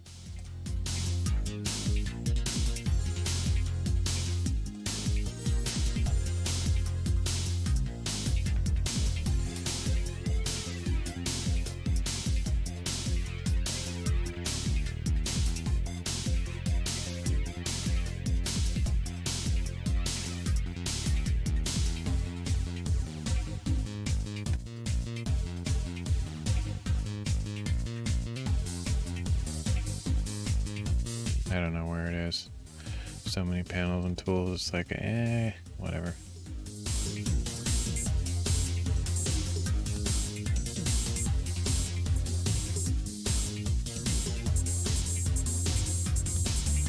Don't care. I'm not gonna mess with it. I can't find it anyway right now, so I don't feel like hunting. I'd be able to add it here. It's like,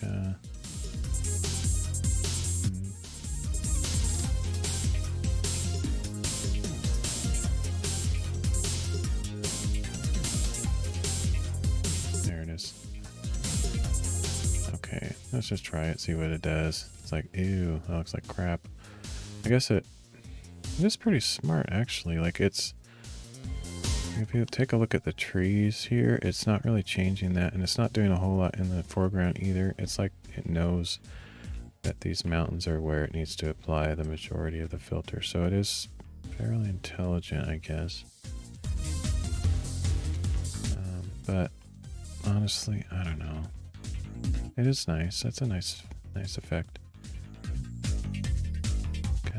Kind of growing on me. Maybe I'll do a little bit of that, not like overdo it. It's weird, I'm actually doing negative numbers here. Shadow tones, I've got some options, manual. Oh, that was weird. Oh, interesting. Okay, that's cool. Let's just keep it on auto. I don't really want to go super deep. Yeah, I mean, that's a fairly pleasant effect. It's kind of doing some of the things that I would like to see in an image, generally speaking, but you can definitely overdo it. You overdo it and you get this kind of almost like a negative effect. Interesting. So let's try -7 on that, see if that works universally across these. No, it's like different for each one. This one's like +9. This one was -7, so that's weird.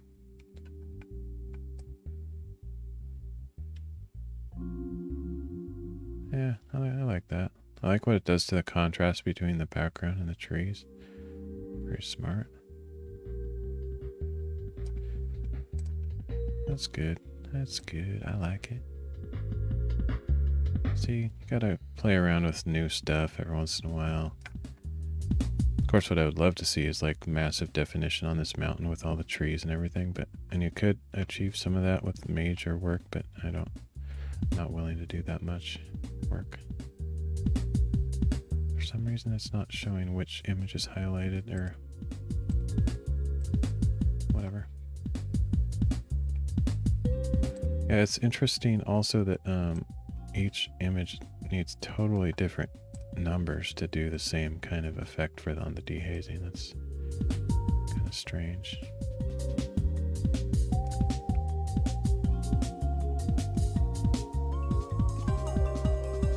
This one probably doesn't need much dehazing because it's all in the foreground anyway.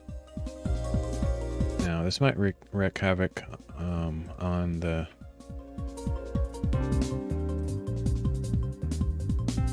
stitching process, but probably not. Hugin is amazing, honestly. What it does with the blending and fusing of stuff, the colors, it's just, you almost can't do it wrong. Okay, so yeah, did I dehaze all these? Yep, yeah, nope. It's not telling me. It's not like that little white box around the image, the active image, sometimes disappears. It's annoying. Don't know why.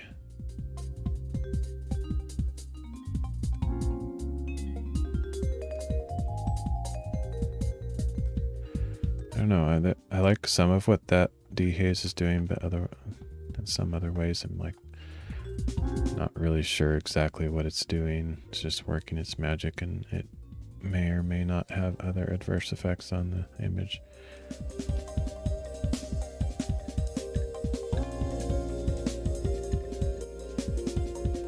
Overall, it seems like a pretty intelligent filter that does good things that I'm not opposed to.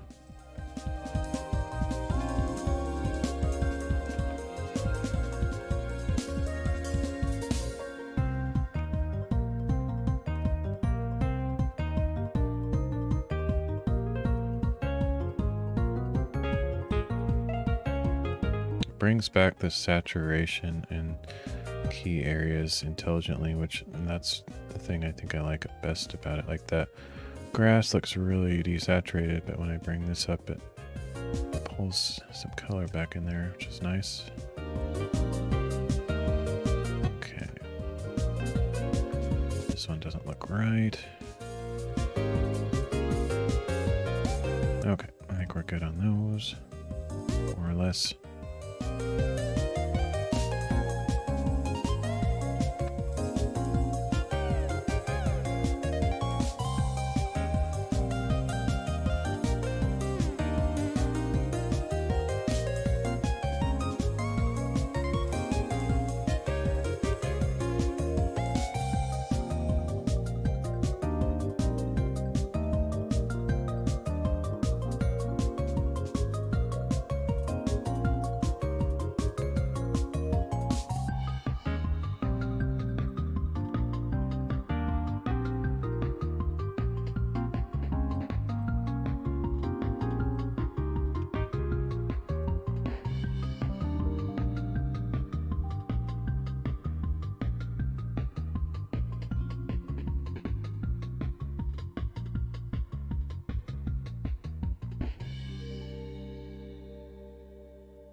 Okay, how many more can there be? I think that might be the last. And then this is the second panorama, so I think we're good. I'm a little bit concerned about all those lens flares, but I think I can mask them out. Or I think Hugin, I don't know if it's actually built into their code to look for those lens flares and get rid of them. But I have found that often they seem to magically disappear after when I stitch. So it might be smart enough to sort of get rid of those automatically, ghosting and stuff. Okay, that's all of them. Let's export those as TIFFs so that I can not recompress them in the stitch process.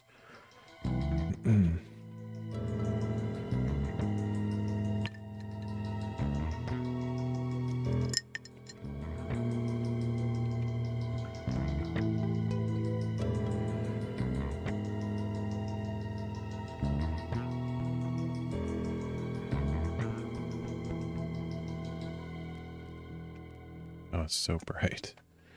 No, I need a dark mode for this program. Really bad.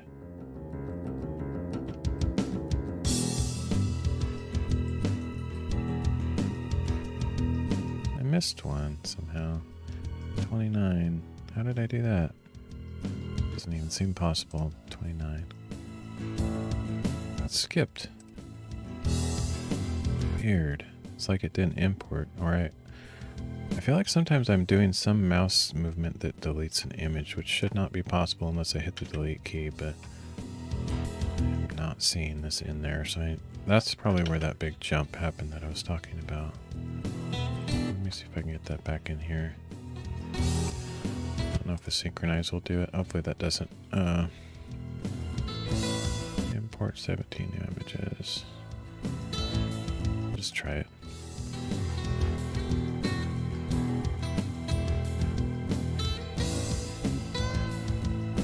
It's not in there. Why? Maybe I accidentally clicked and dragged it and then it like put it at the end or something? Can't say for sure. I don't know why it's not there. Very strange. I think there is some weird keystroke that you can do to make an image disappear in this panel, and I'm somehow doing that like a hide function or something. They should be in name order, I believe.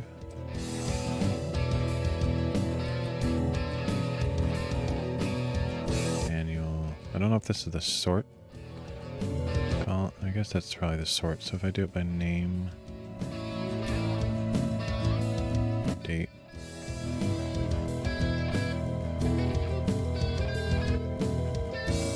Man.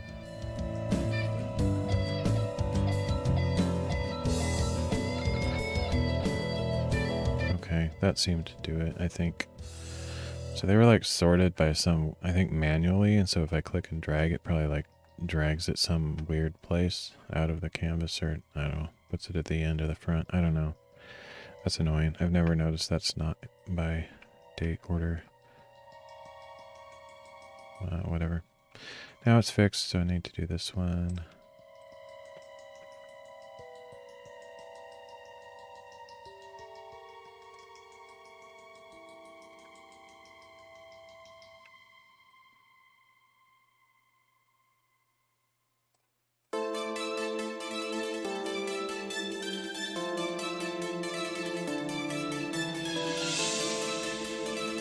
Looks like I already worked on this one maybe, but it somehow just got moved after I was in the process of working on it.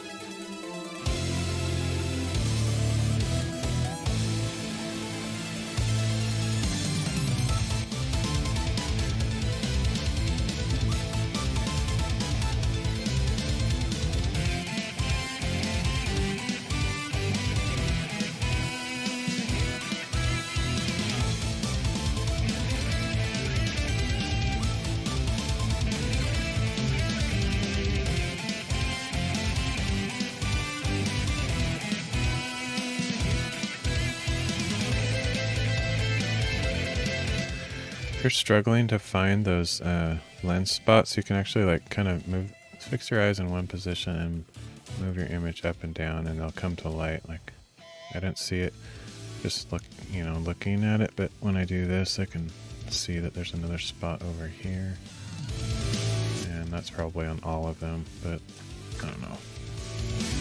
Some of them they're covered by trees, and that's probably why I didn't see those.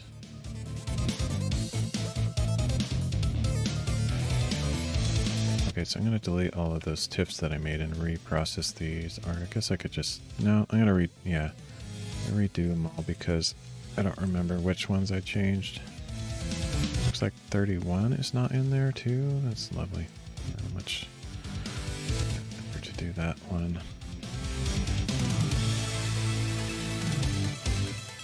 35 also got out of place. Man, that's annoying. So 35... 31. Pain in the butt. 35 and 31.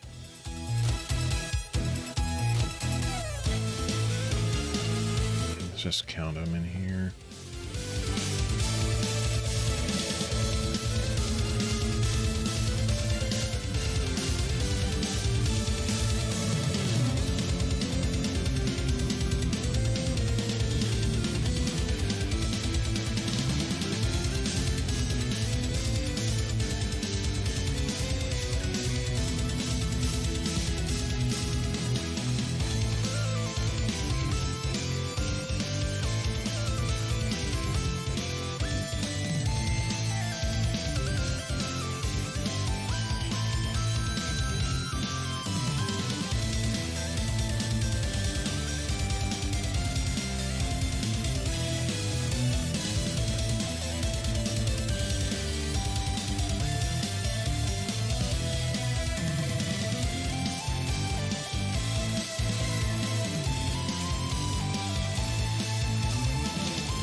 Okay, hope that's it. So from, what do we got here?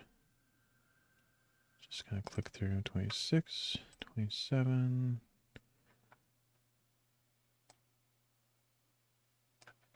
28.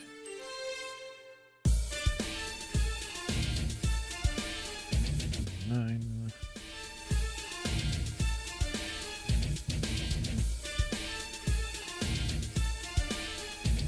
30.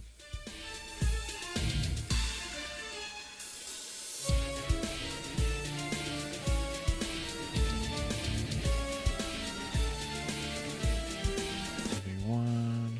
32.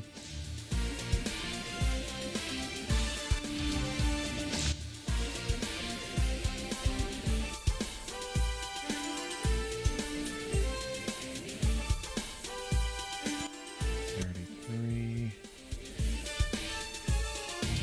And it's hard to match these dehazing because the numbers are completely different on each image and the appearance of them looks different. But again, I think Hugin will do a pretty good job at interpolating between. The stupid highlight thing goes away all the time. It's really irritating. And 33 just disappeared again. It's garbage. That's got to be a bug in the program because that doesn't make any sense at all. It's the most irritating thing ever. It's trash. It's like all of a sudden it jumps from 31, 32, 34. It's like, where did 33 go? Hello? That makes no sense at all. It's right there.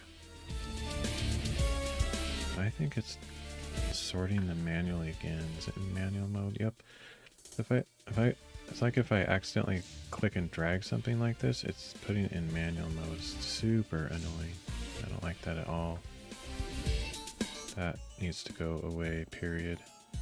Or it needs to have a very much higher tolerance on clicking and dragging. Because I'm probably doing like half a pixel of movement and it's considering that a drag. Really, really dumb. And if Capture One ever sees this video, you need to fix that. That's a major issue. It's really stupid. Okay, where am I doing? Date. Okay, there's 33 again, so 32, 33. 4.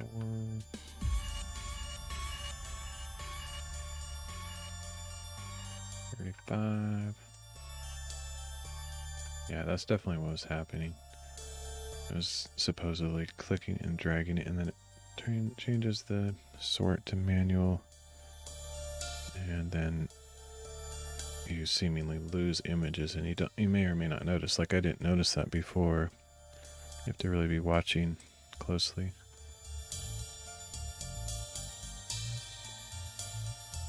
There could be, and that doesn't seem like a preference setting somewhere where you'd say like, click and drag sensitivity within this particular panel. Like, it's probably just some internal setting that they have. I doubt they would give you exposed control of that. Okay, so from 26 to 36.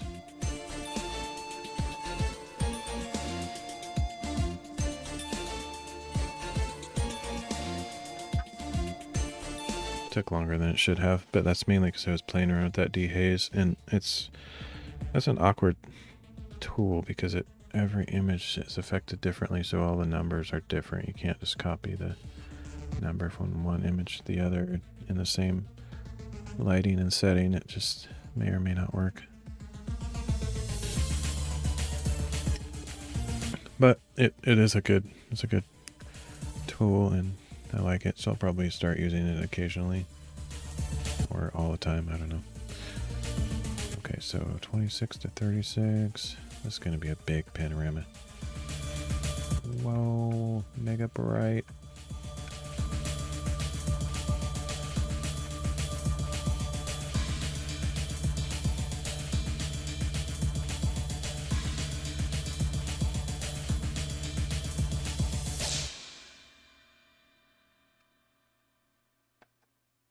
It's crazy how bright that is. Ah! That's how Windows used to look for every program till people wised up and started making dark mode for programs. I feel like that's kind of a necessity these days, especially for anything graphical or art related. It's a lot easier on the eyes.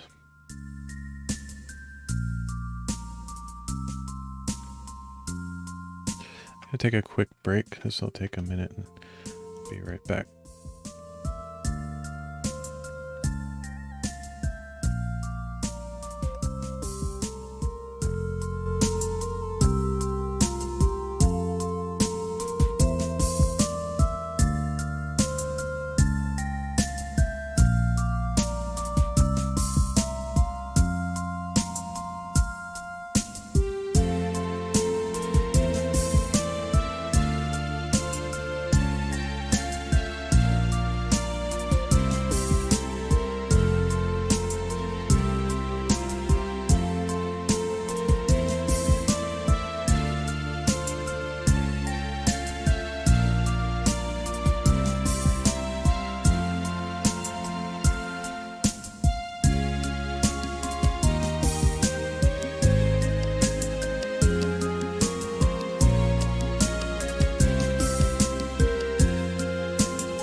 Okay, so here's that giant panorama in all its glory. It's not stitched yet though, it's just a preview.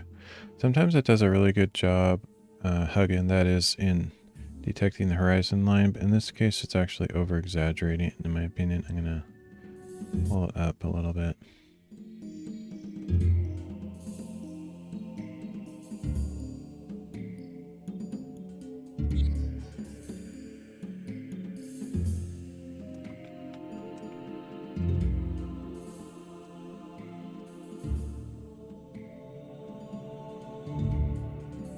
Alright. Oh, sometimes I forget to do this. I think I forgot in the last one. So I like to reset the exposure and whatnot,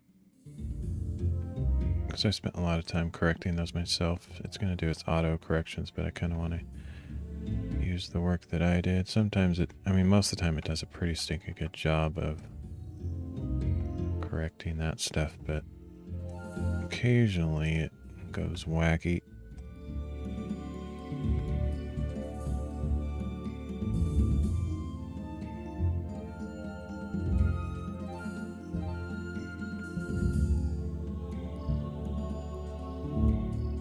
This will take a while. The only real major disadvantage of Hugin is how long it takes to stitch, but the quality makes it worth the wait. And I think I said almost those exact same things last time, but whatever.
Even though this is a really nice location for this photo, it was really open shot, cool stuff.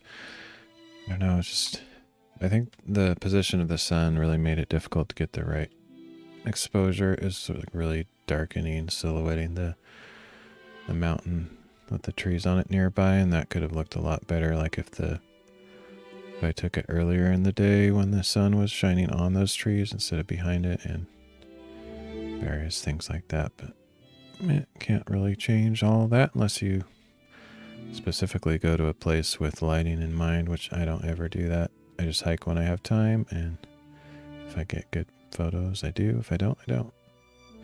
Sometimes I start really late in the evening and it's just too dark already to get any decent images, especially when you're in the middle of trees, a lot of shade and stuff.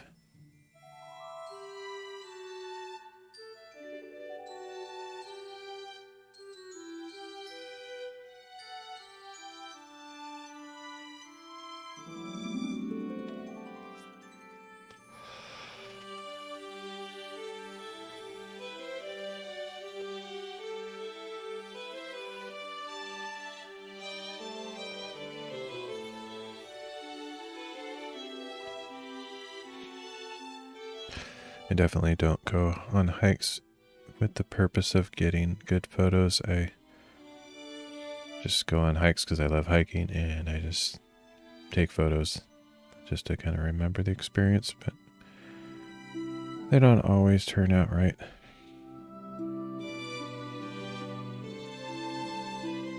But with a little work, you can usually get some redeemable, savable quality out of most images.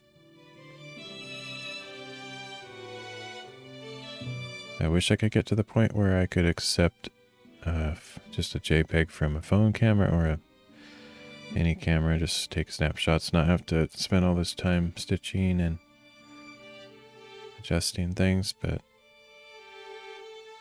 when you compare side to side, like just your phone photo to like a more expensive SLR or mirrorless camera, and shooting in RAW and developing it, all that stuff, and compare it to your phone photo, it's just a big difference.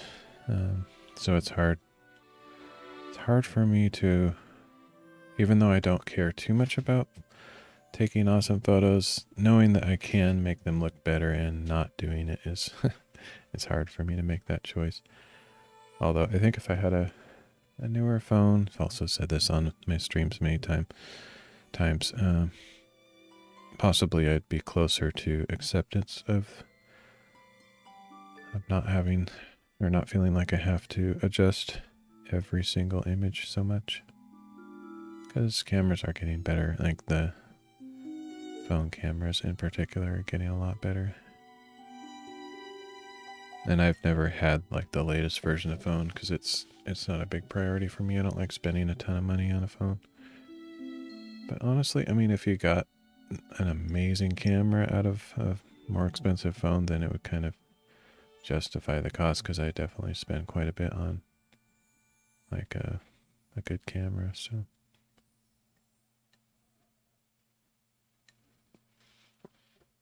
the latest camera that came out that's really tempting me and I have to resist because I don't have money is the Insta360 1-inch edition of the 360 mod, which they've never had before. So it has double 1-inch sensors to do 360 photos, and that's pretty awesome looking. I have a 360 camera, but it's not the 1-inch version. That's funny. Look at all those lens flares. So I thought it might be smart enough to kind of mask those out for me, but I'm gonna do it. That's worth the effort because that looks kind of crazy. It's funny, in this preview version, there aren't any of those, strangely. So it's like it almost added them back in or something. Let's see, so I have to manually choose which... Oh no, not manually choose. I just, yeah, just crop them out. Pretty easy. As long as I'm not cutting through a unique area of an image that isn't covered by another image, I'm safe. This one with the tree here might present a little bit of a challenge if it doesn't have a good match from another image.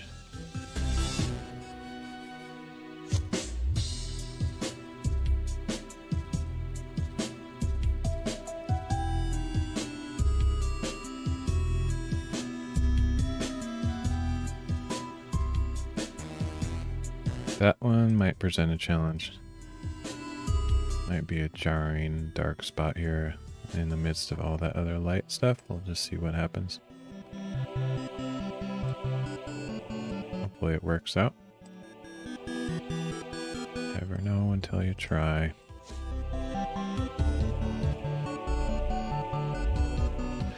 Okay, let's re-stitch that. I guess I'll take a quick look at the fast preview to make sure I didn't make any black holes. Looks fine. Oh, yeah, we're fine.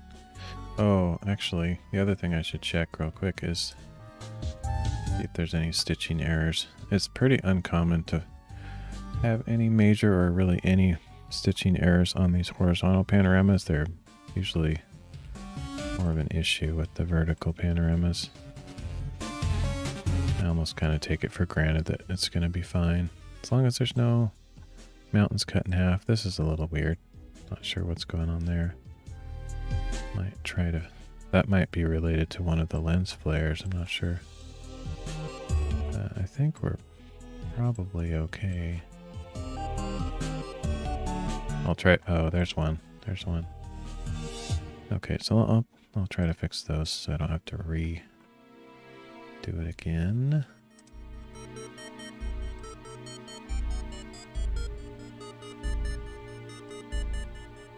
So cut out the mountain on this one.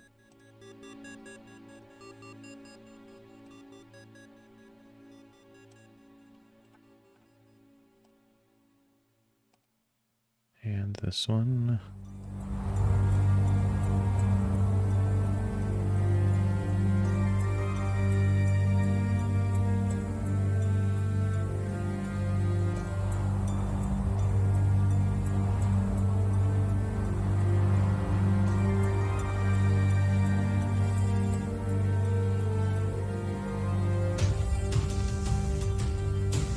And then chop this mountain here.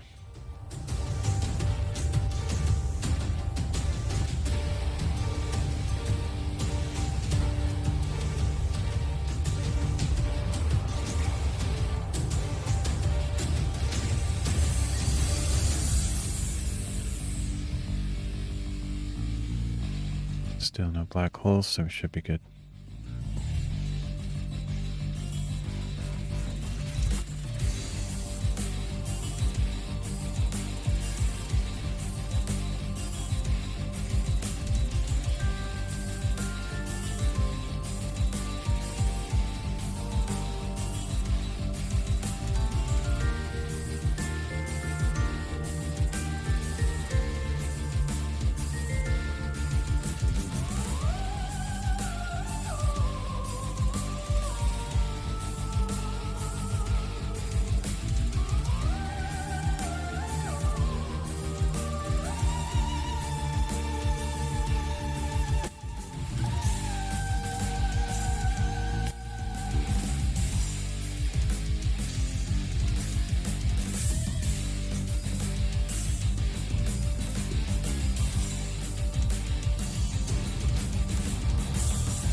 Might be my last live stream for a week or two. I'm not sure. I mean, yeah, I'm gonna be taking a little time away for the holiday 4th of July thingy.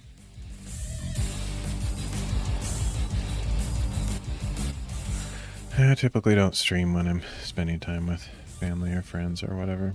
I could, but I don't like to do weird, isolated things like that when I'm with other people.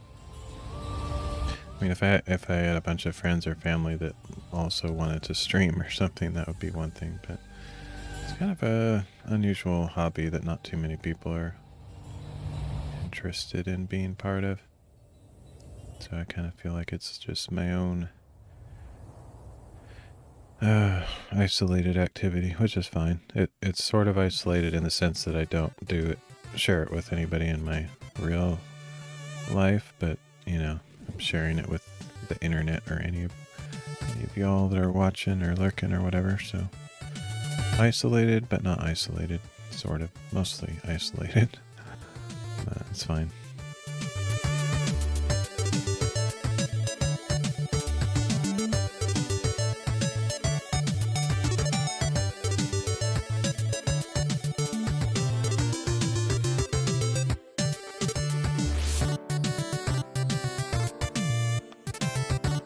I have these 3 really good friends from high school that back when we were younger, I think if live streaming was a thing or just whatever, I think it's something we might have done. I don't know.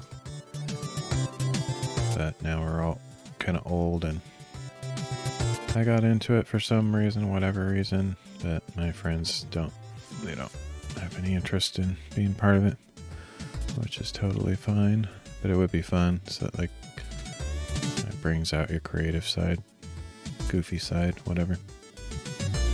Of course, in my case, my goofy side can't be separated from my myself. Just goofy in general. I know it doesn't come out on my streams all the time. Mainly because I'm working on some project that doesn't really have a lot of opportunity for goofiness.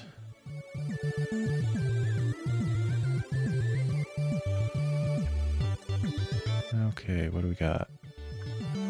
Hopefully no lens flares, or not like 20 lens flares, and hopefully those 2 mountains are fixed. That's all I'm looking for. It's all... oh man. Now there's another problem right there. That's weird. I think that one may have been caused by the changes that I made.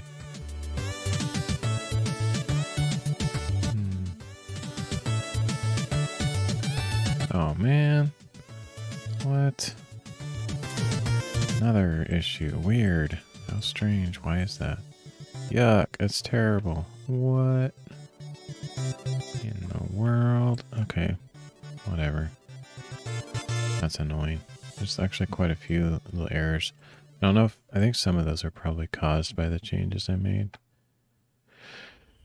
What a pain. This one I'm going to fix manually, I think. But these other ones, I feel like I need to... well, I guess I could probably fix these manually too, but it would be easier if I could do a mask. Ugh, what a pain in the butt. Okay. I'll try one more time. It's annoying because each time I run this stitch, I have to wait quite a long time. Let's see.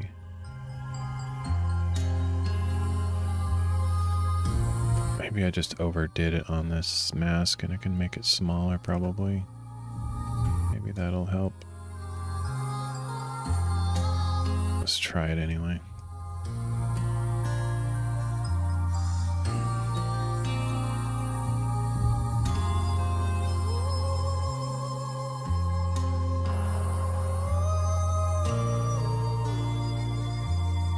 If not, I don't know. I mean, then I'll have to like reassess where the problem areas are and make more masks and yada yada yada.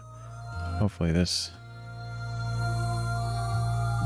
does the trick. And then there was, I don't know, there was another issue area where there's an issue that there wasn't one before it, and I'm not sure what to think about that.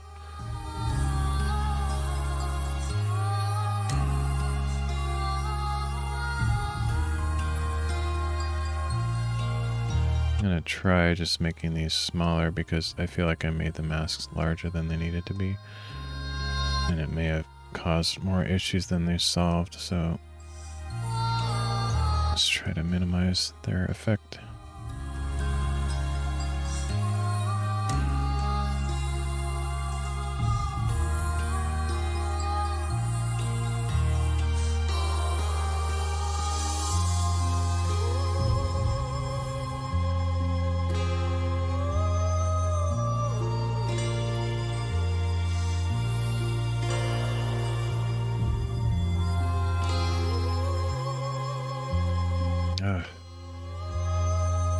I don't know if I should just stitch like this and hope that that solves the problem, or like try to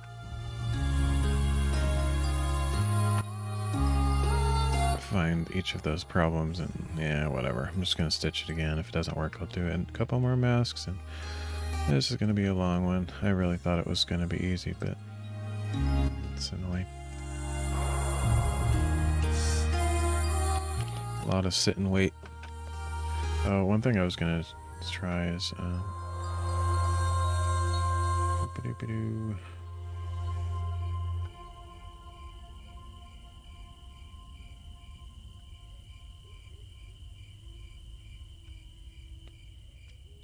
just for fun to see how this stitching thing works. I've tried it before and I wasn't happy with it. But I'll try it again just to kind of show why I wasn't happy with it. So yeah, the latest version of Capture One has panorama stitching and HDR merging, and I haven't really tested the HDR merging extensively, but I did try the stitching, the panorama stitching, and I wasn't.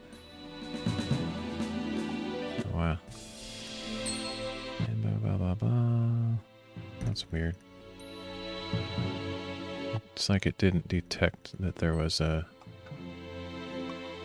panorama there. That's pretty useless, so there's a good example of why I didn't use it. That's funny. I'm surprised. But even when it succeeded... Oh, it worked. Okay, cool. I don't know why it didn't work the first time. Anyway, there's like no options at all. I can't change anything. So you have to like accept what it does. And you know, all these lens flares, all those repeated junks, everything. You can't modify it at all. So you just have to like what it does. So that's one of the main reasons I didn't want to use it. It looks like it does a really good job though, like it stitches it together, at least in this particular case, but I don't see any stitching errors at a glance. And the exposure is pretty consistent across, but yeah, like you can't mask things out. There's just like no options at all. But I am gonna stitch it just to see what the result looks like. Hope this doesn't crash my computer stitching two images at the same time. It is a lot faster though, so that is one of the advantages of using Capture One's new stitching thing. But I don't care, like I'd rather spend more time and have more granular control over it. In this particular case though, it might do a better job in not having those stitching errors along the mountain horizon, but the ones that I tested when I first tried the feature, it did a terrible job. It had a bunch of stitching errors, and I'm like, oh, I can do better in Hugin. So I kind of stopped even trying to use it after that. But let's check it out just for fun. So yeah, see, so all of those stupid lens flares are in there, and there's no way to mask those out. And strangely enough, I would think since I did all these adjustments on these raw files that it would have pulled in those adjustments to the stitched one, but it didn't. You can see that it's very yellow instead of kind of this redder tone that I added to it by fixing the white balance and all that stuff. I would think it would be smart enough to pull in those adjustments, but it is not. So I could adjust the overall image to, you know, give it a warm tone. But you'd think, since I bothered to spend all that time adjusting the individual ones, it would bring in those changes when it's stitching. Also, the blending of the colors is not as good as Hugin. Up here at the top, you see these weird areas that are in between the images that are darker. It's a little bit visually distracting to me. Plus, it didn't apply my little spot removal stuff. But as far as the alignment of the stitching, I don't see any stitching errors, which is pretty impressive. That has one thing going for it. Oh, there's one. There's one error, but not too bad. There's another small error there. Overall, pretty good. But yeah, I don't like that you don't have any control. Not good. So yeah, I don't think I would use that feature just because of that. I need more control.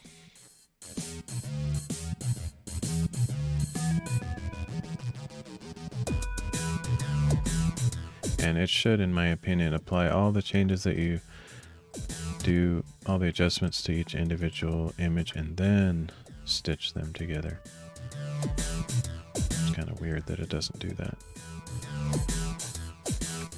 Okay, so the Hugin stitch is done. We'll take a look at that one. Or where that DNG file went. Oh, there it is.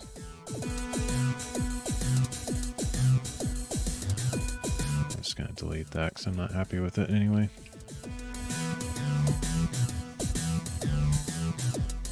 It is cool though that it outputs a raw file, so you're not losing anything in the process. Generally speaking, it's not the same type of raw file as my originals, but the fact that this is a stitched panorama and it's a raw file is pretty sweet. It's because then you have all the color information and whatnot. But just the fact that you have no control over how it stitches is not cool. This pretty much makes it unusable for most situations I would want to use it for. Okay, so let's take a look at this second Hugin stitch, see if it's any better than the first.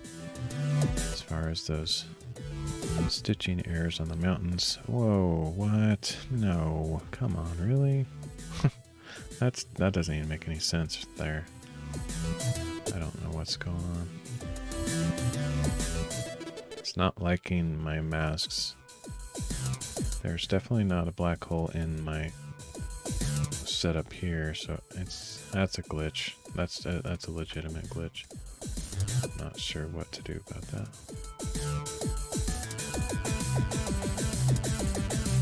Let's save it. Maybe it's running out of memory. It just needs to be closed to free up the memory. I could just have too many things open. That genuinely could be the issue, because especially since I was stitching two things at the same time, maybe it had a memory error while I was going. I don't really want to do it again, because or there could be some overlap there. I'll just make this a little bit smaller in case that's part of the problem.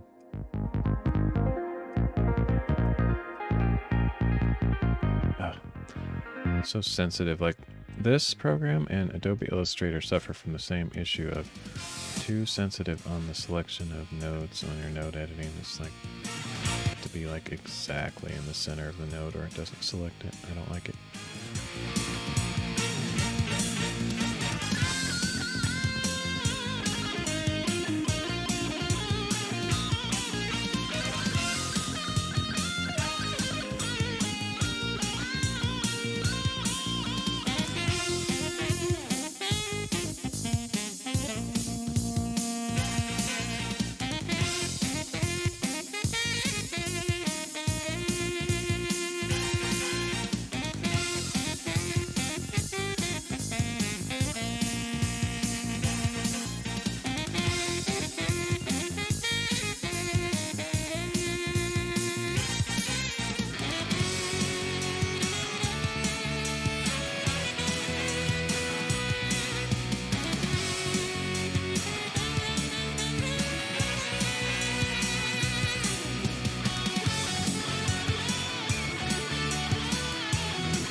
Yay, I get to wait again. I don't know.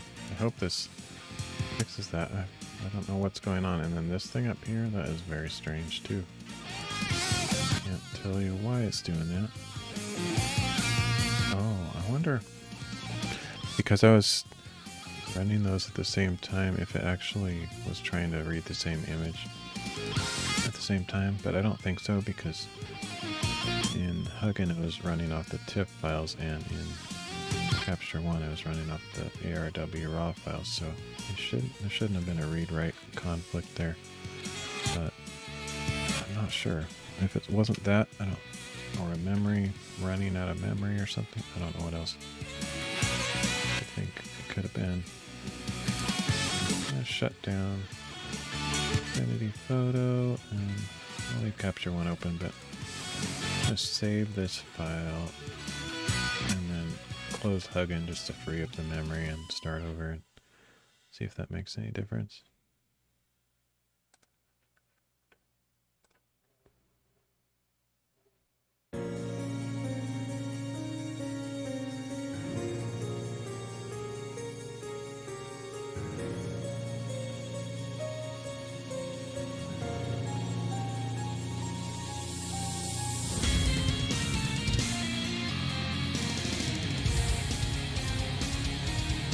I did release a new, or no, I did install the latest version.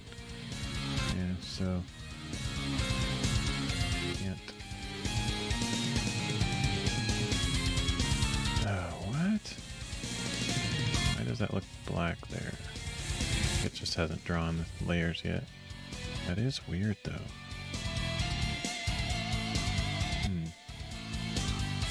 Not sure what to think about that. I'll try it again to see what happens.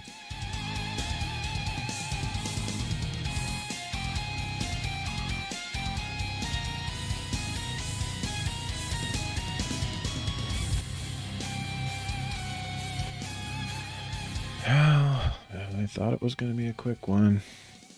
Such luck. Have to stitch it like 17 times.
I've been going for almost 3 hours.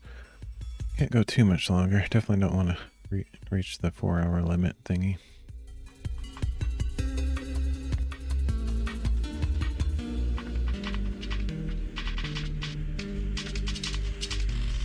Wish there wasn't like a limit where problems start happening on Odyssey as far as saving your replays and whatnot, because sometimes I feel like doing a long stream or not, like it's time to end, but maybe that's kind of a good healthy limit to never go over 4 hours.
I feel like it's taking longer than usual on this one, but might be my imagination.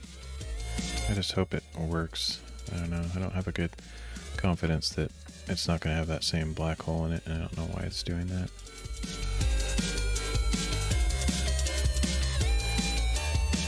Okay. I'm seeing something weird.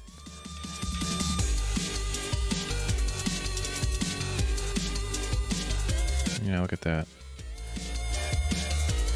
What in the world is going on?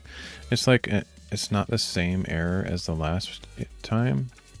It's a completely different error. It's like, what in the world? It's the kind of stuff that drives me insane because there's no good explanation for it. It's definitely a glitch in the program. Like, literally the developers who made it made a mistake. It's not user error. There's no excuse for this kind of weird stuff. But it would be very difficult to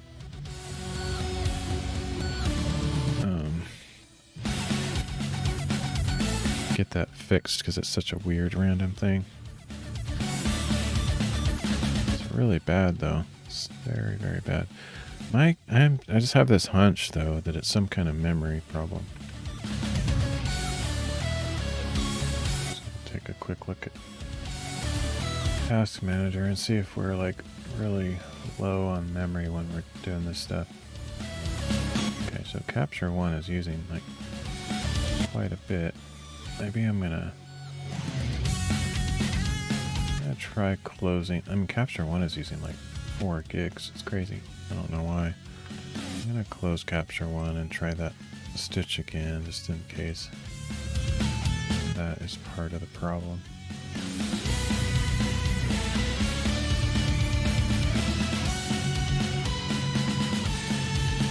It's also possible just because I'm streaming.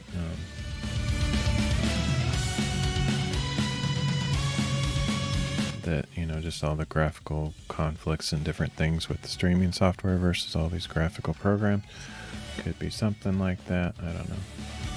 Anyway, I just freed up quite a bit of memory, so I'm going to try it one more time. Hope for the best. I'm not really sure what else to do.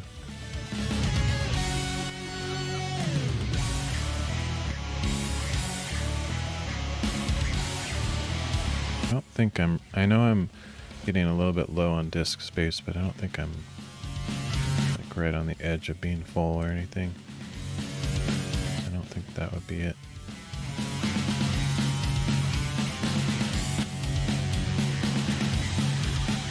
Here goes, more waiting.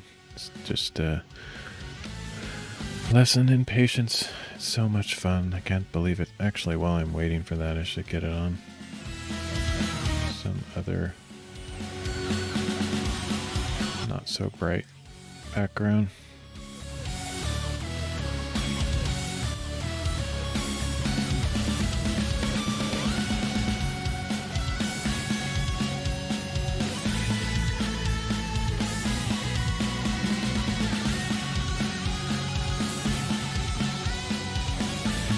I guess another thing I could try is saving those intermediate stitched images and putting them together myself, because it seems to be having some kind of issue, but I'm hoping it was just a running out of memory thing or something weird like that.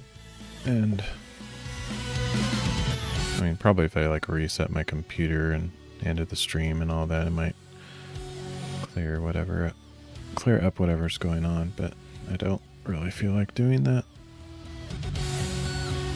It's just weird that, well, I guess I wasn't watching this output window carefully, but I didn't see any major error saying it can't run this whatever optimizer thing, but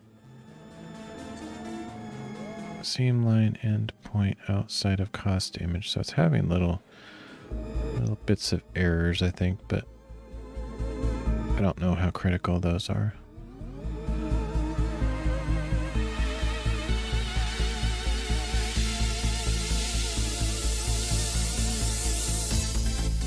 They're not really errors, they're just, calls them notes.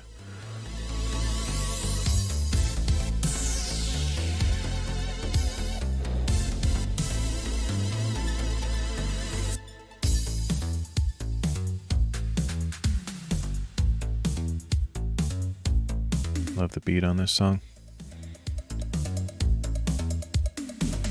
Or the bass line, whatever you want to call it.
Seam line endpoint outside of cost image. That's really not very descriptive to me. Seam line endpoint. Seam line endpoint. Seam line endpoint has meaning to me generally, but outside of cost image, I have no idea what that means.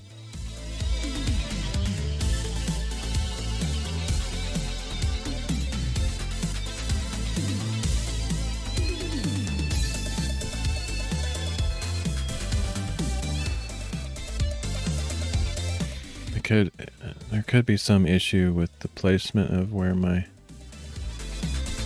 masks are, but in theory, I'm not doing anything wrong. It's just an oversight in the developers. It's a scenario possibly that they haven't accounted for. I don't know.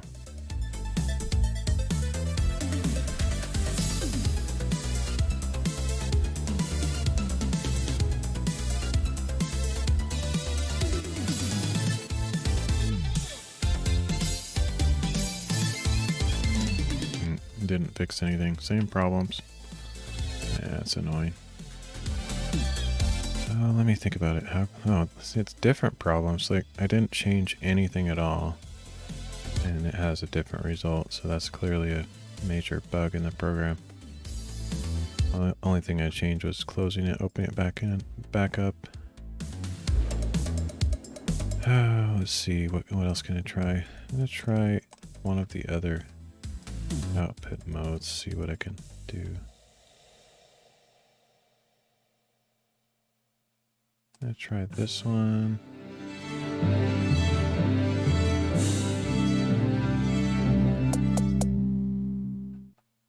Let's try these. It'll make it take forever, but I just want to see if it produces any better results. I don't really know what else to try other than basically removing all the masks and re-adding them selectively, possibly.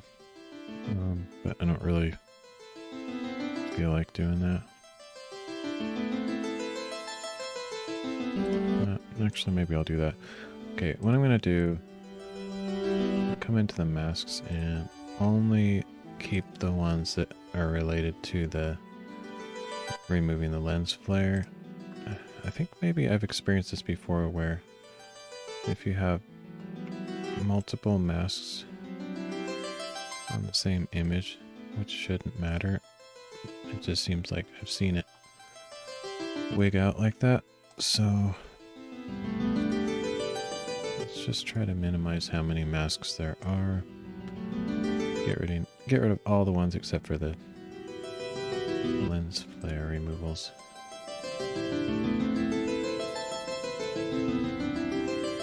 See if that makes any difference.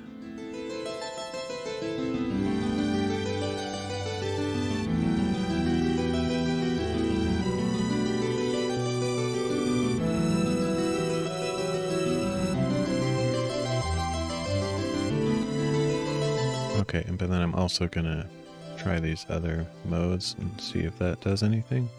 It should like produce 3 stitched images. I don't remember how each of those things works, but it might take longer and I might get 3. But if there's one of the 3 works, then that's all I need. Yay, this is taking forever.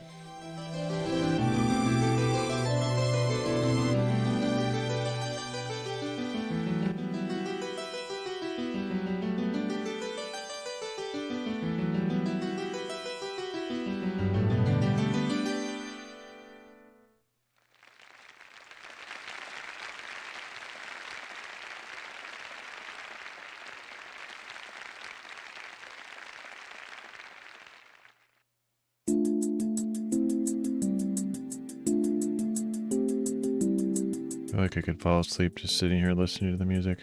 I think a lot of people in the past anyway that watched my streams, I think that's what they used it for, is just a way to fall asleep. Making myself fall asleep.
Yeah, I hope this works, because if it doesn't, I'm not really sure what else to try, because I shouldn't have to try any of this because it's just a bug in the program, but I'm just trying to kind of shake it. It's like throw something new at it so it'll get lucky and make it all the way through without weird stuff happening. It might be just that since I removed those extra masks, not really extra, but only have one mask per layer, that might help, even though that should not be necessary.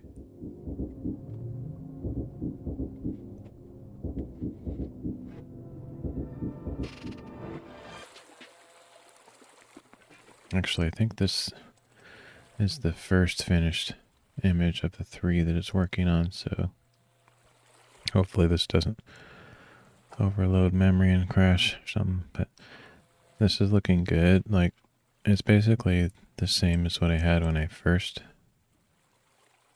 did it. So it has a few stitching errors, but I think I'd rather have these stitching errors and just like fix them than deal with all the other crap that was going on. So there's still one lens flare that I guess I missed that one, which is fine, whatever. And a few stitching errors. This one's weird. The biggest problem with stitching errors is not necessarily fixing the alignment, it's more like the weird, dirty looking fade of colors, like usually happens in the sky. That's the hardest part to deal with.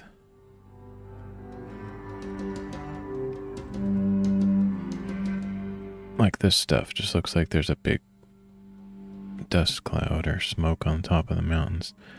And it's not just right there, it's kind of actually over here too, to some degree. And that's the kind of stuff that's really hard to fix. There's another little problem there.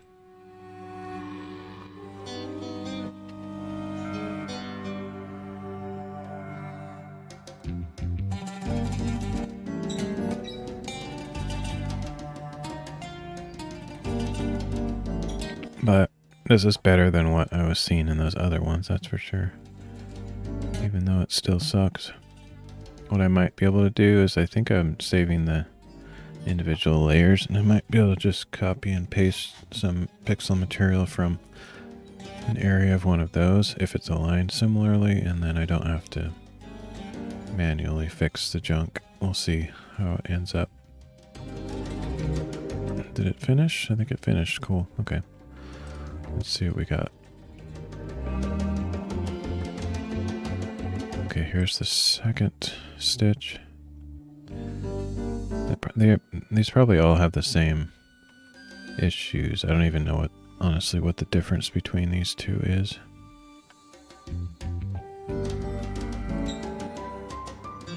Yeah, so if one is messed up The second one will be 2.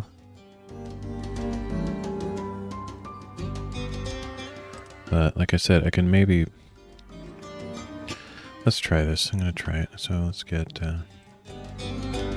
well, first of all, I guess I need to close this. So I have some memory to work with. Because this is a huge image.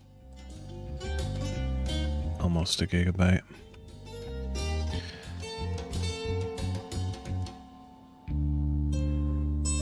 I think this is the best way to go about trying to fix it. So then I pull the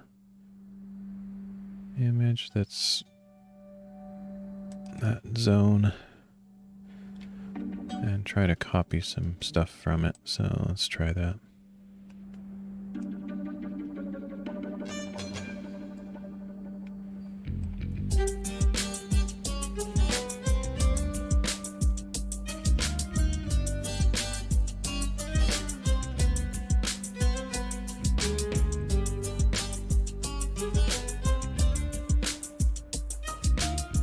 Just making a circle selection, feathering it so it's kind of soft edges, and then I'm just going to try to use it to cover up what junk has happened here.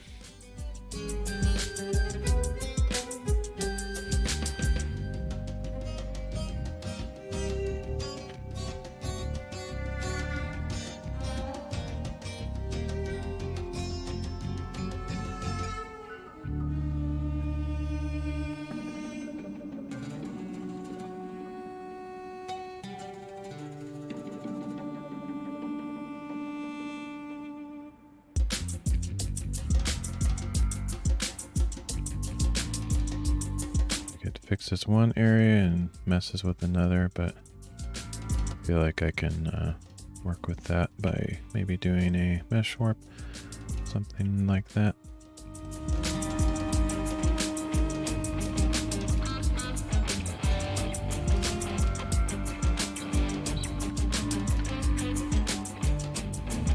To get it pretty close to aligned.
All right, let's see what that looks like.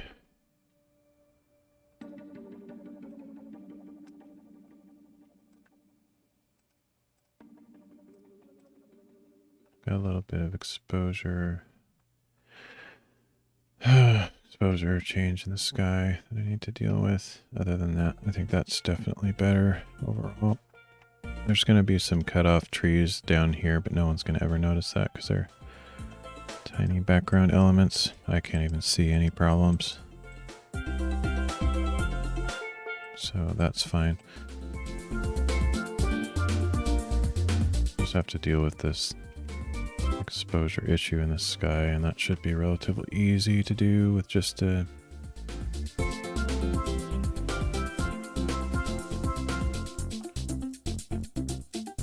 some kind of like a levels adjustment or something.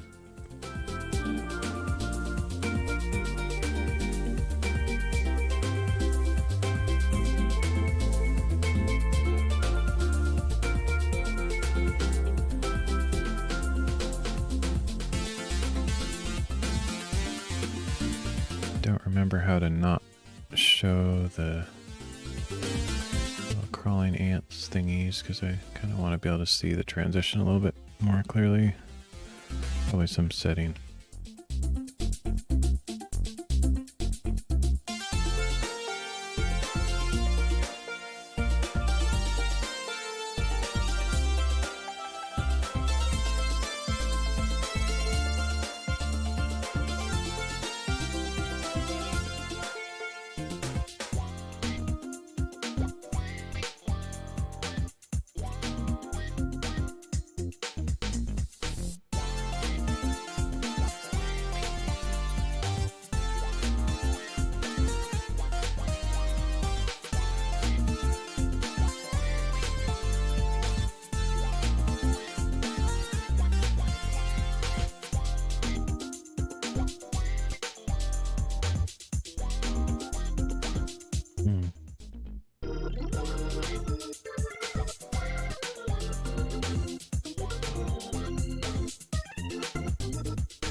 I don't know how to turn that off.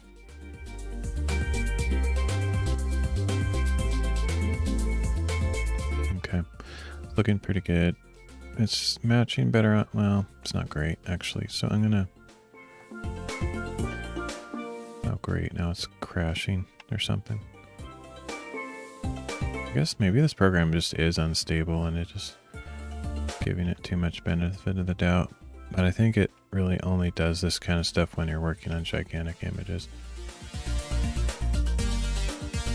Or it could be that it's when I, like the whole streaming thing.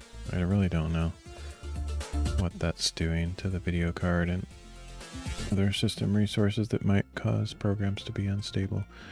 Anyway, I'm going to see if I can save this before it crashes, because it feels like it's on the verge, if not already there.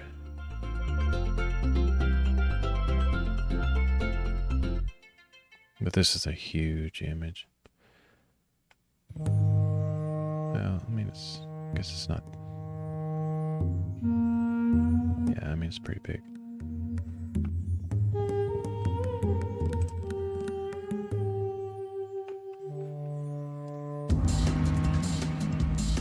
Okay, yeah, whatever. Let's see, let's try to save it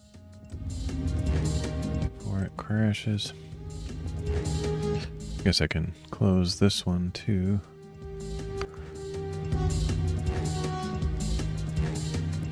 This stitch is taking like way longer than it should. I don't really know why it's having so many issues.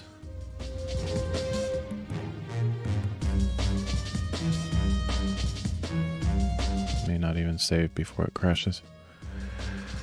Do do do do do do do.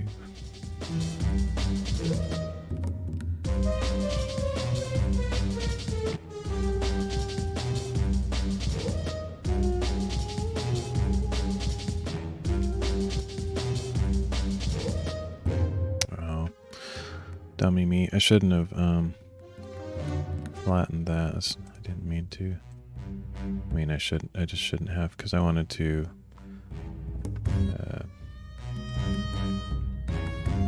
I want to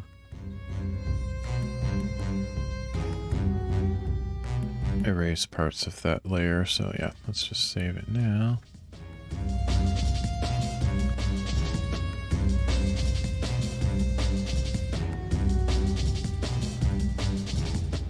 And then get a gigantic.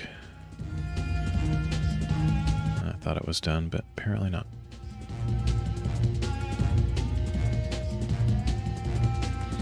Get a gigantic eraser.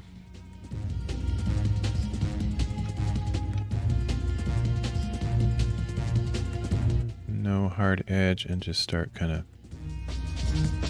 fuzzing this out a little bit. Where it has a rough edge in the sky, and that should do it. I don't really see a line anymore.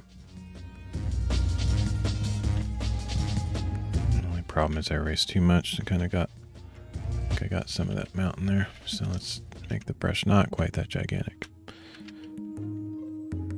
I don't like how, you know, when it shows a visual tool with the circle, I feel like that circle should be the outer bound of where it affects. But it's actually kind of the midpoint or something weird like that. So when you have a really fuzzy edge with no hardness to it, you can't really tell where it's going to apply until you use it. Okay, so on that side it'd be a little bit smaller. I can go bigger over here maybe.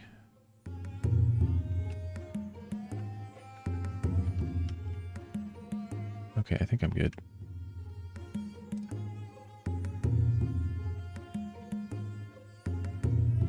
Yeah.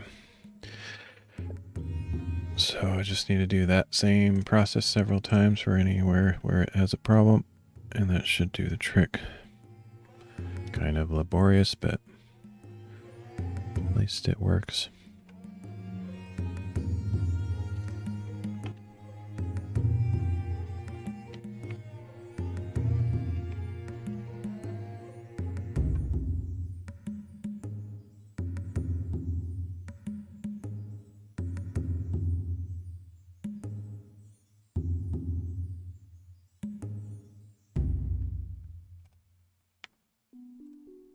Okay, so the next spot that needs a little help is, yeah, when you go back and forth, you can kind of see that smoky, junky stuff in the sky. It's not great. I feel like it should be a little bit cleaner, not so dusty looking. So it's not perfect, but so the next spot that needs work is right here. So let's try to find that image.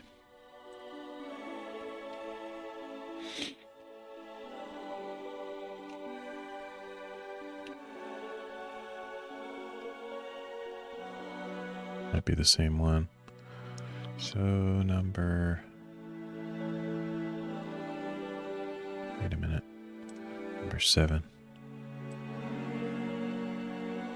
Probably the same one I had open, I don't know. Don't remember. So I'm looking for this little set of mountains now. Ugh, now I feel like it's gonna crash again. I don't know if I just need to get more RAM or what. I don't think I'm like actually hitting my RAM limit by any means. So I have a decent amount of RAM, but I don't know. Something about, I feel like streaming, you just need a ton or something. I don't know.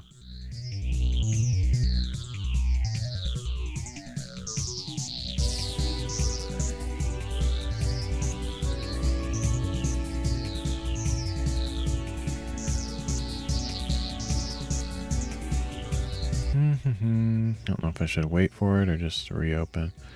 It's probably in a state of not really going to recover, and then I'll just be suffering from then on, so let's just get rid of that. I am the best beta tester on the planet for this program, though. I think I can crash it and push it to its limits more than anybody else. I feel like a lot of beta testers, and I'm not a beta tester anymore, by the way. I used to beta test, but I feel like a lot of people don't put the program through the actual intense actions that a true artist would do. So if you're just opening some or making this tiny image and drawing on it, or something basic, you're never going to encounter the scenarios that push it and break it. So you really need to like pull in huge images and just do a bunch of crazy stuff that the average person wouldn't do. Let's see, that's not the right one.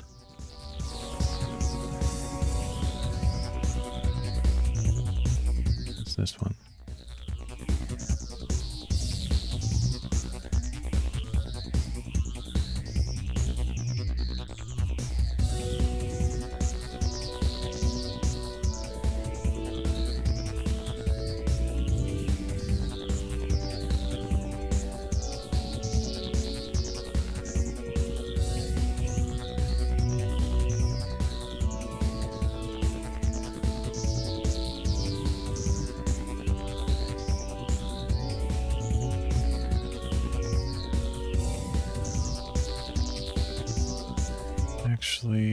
do... I'm gonna do a bigger selection and more feathering. Like a lot of feathering. Like at least 100, 150 maybe. That way the edge will already be pretty soft. So I shouldn't have to do as much erasing that way. Okay.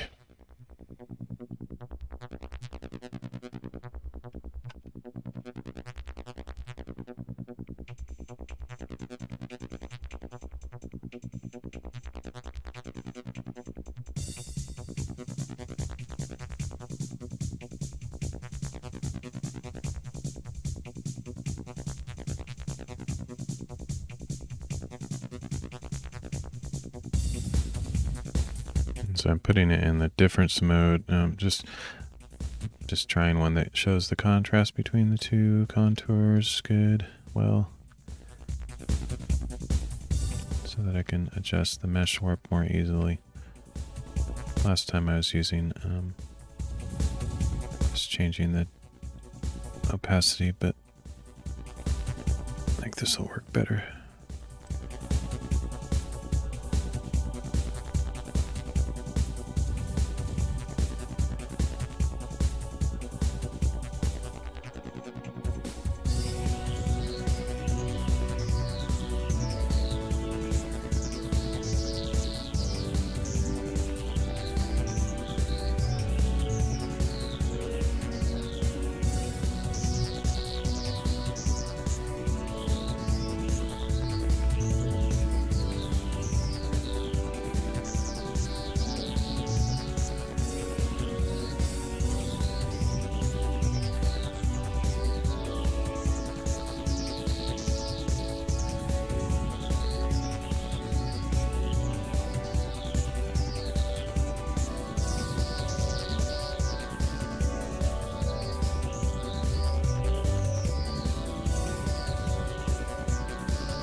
Doesn't need to be perfect because those overlapping pixels will be covered in a large degree, and I can also erase areas that are problematic.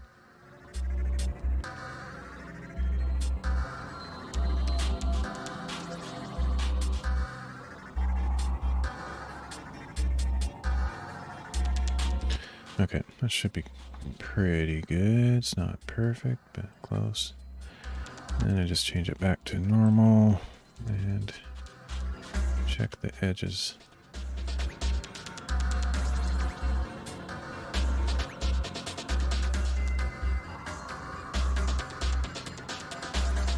I wasn't even looking at this chopped part on the hill in the background, but it looks like I, without even noticing it, fixed that, so that's cool. Well, I guess that just came naturally from copying and pasting from the other image. Check the sky, gets rid of all that, yeah. Overall, pretty good. Pretty happy with that. The only thing I might do is erase a tiny bit over on this left edge, just a tiny bit. not that tiny. Maybe...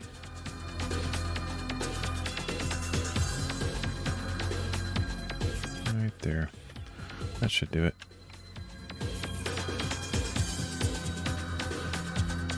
And flatten that and save it, and then work on the next one. Hopefully it doesn't crash.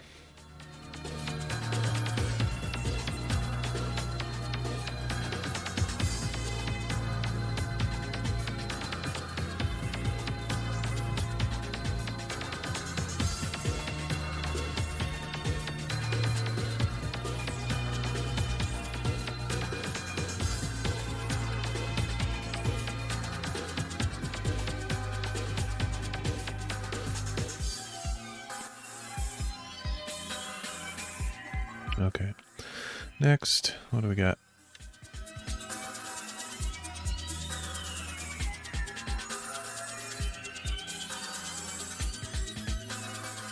Little error on the top of that.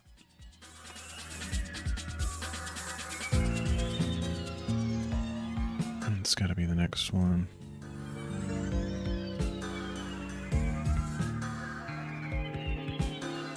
This one should do it.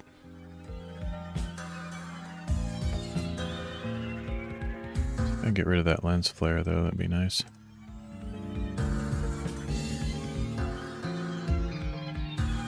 Try this one, number 5.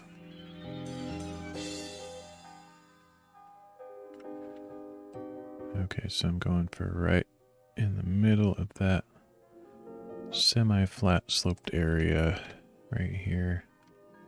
That's what I need, so let's just grab a big circle.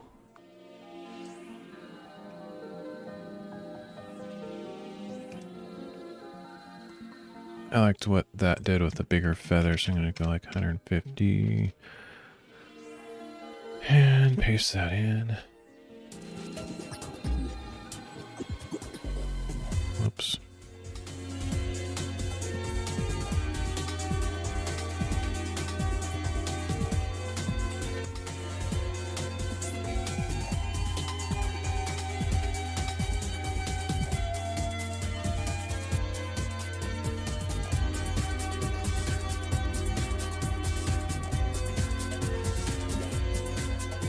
Weird. What? I just aligned that in the wrong place, maybe. Let's see.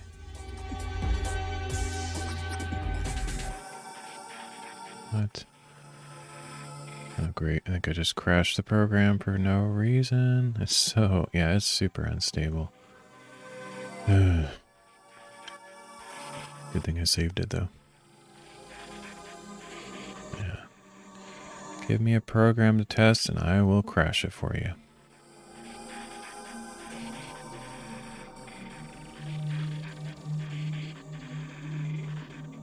I don't think it's going to recover. Let's just close it and start over. Because I do have a save.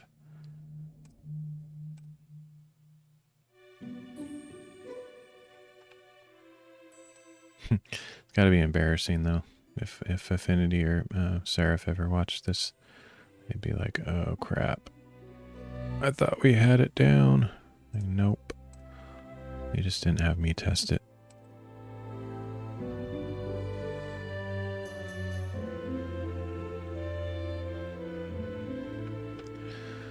Okay, let's try that again. Number 5. They would never be able to reproduce these errors, though, that's the thing. And without some kind of error file, they would never know what's going on. Okay, so right in here. I bet I could crash it just like zooming in and up and out. I mean, it's just so many things that most people don't even try when they're testing a program.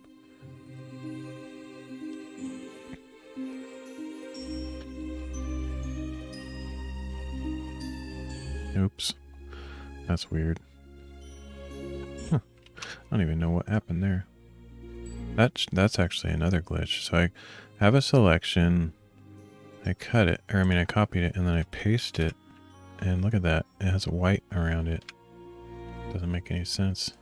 That's a massive glitch. Yep, I'm telling you. I'm the master at bringing out the worst in programs. That's terrible. Makes no sense. Okay.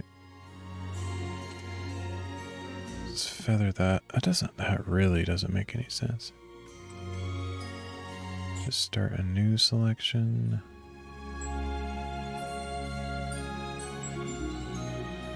Feather it. Control C. Control V. Yep. It's completely botched. Useless program all of a sudden. Is it because I didn't have this layer selected? That could be, I guess. I don't know. Find out. That was it. Okay.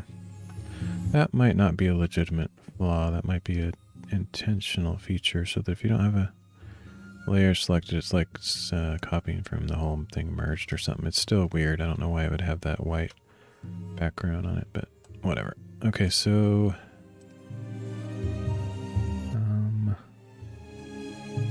it's definitely confusing. Like that would just confuse people. Like, why is it doing that?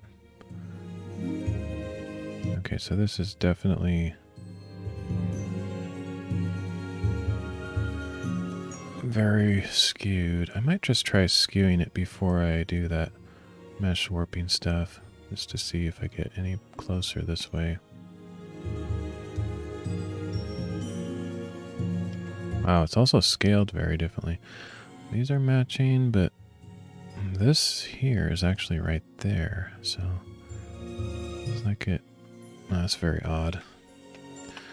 Anyway, so let's do another mesh warp. So if I put a node right here where this is, then that won't change, and then I can adjust this side by stretching it out massively to match those other features where they should be. Which is weird. I don't know why it would stretch like that.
Difference filter isn't really helping for this area that's not on the edge. I can't really see where things are lining up very well.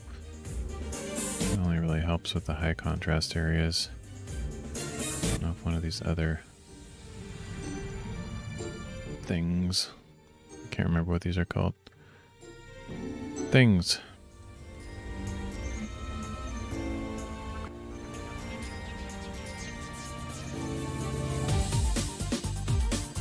Oh, there's another glitch. Look, the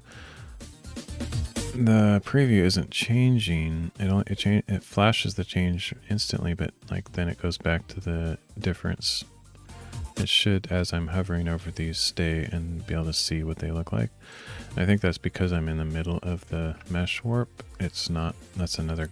I'd call that a glitch or an oversight. Oh, and that just snapped into place. That was also another glitch. See, I'll find every glitch in existence. Nobody else does this kind of stuff. Gotta actually use it in real world situations and you'll encounter all sorts of problems.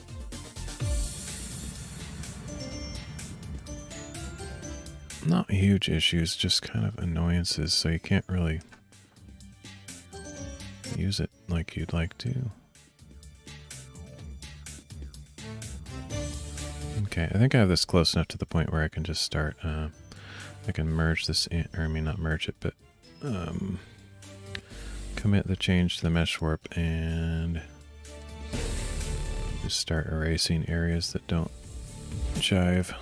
Okay, so here's before, here's after. Honestly, I don't really see any major issues at a glance, but if I zoomed in, I'd probably see some trees cut in half. There's a little bit of fuzziness here where the feathering is cutting off. So you're always going to have that kind of stuff. Just, yeah, it's really difficult to get the mesh right. Hey, Himalayan Nomad. Sorry I wasn't watching chat. I'm so used to zero chat that I glance every once in a while, but hope you're doing well. That's a cool name. Sounds like a fun lifestyle if that's actually descriptive of your existence. Okay. I'm a adventurer at heart. I do a lot of hiking, and I've traveled a little bit, but not as much as I'd like to because it's expensive. But so Himalayan Nomad sounds like a cool thing to me. Okay, so let's try erasing some of these fuzzy areas just to see if that gets any definition back here.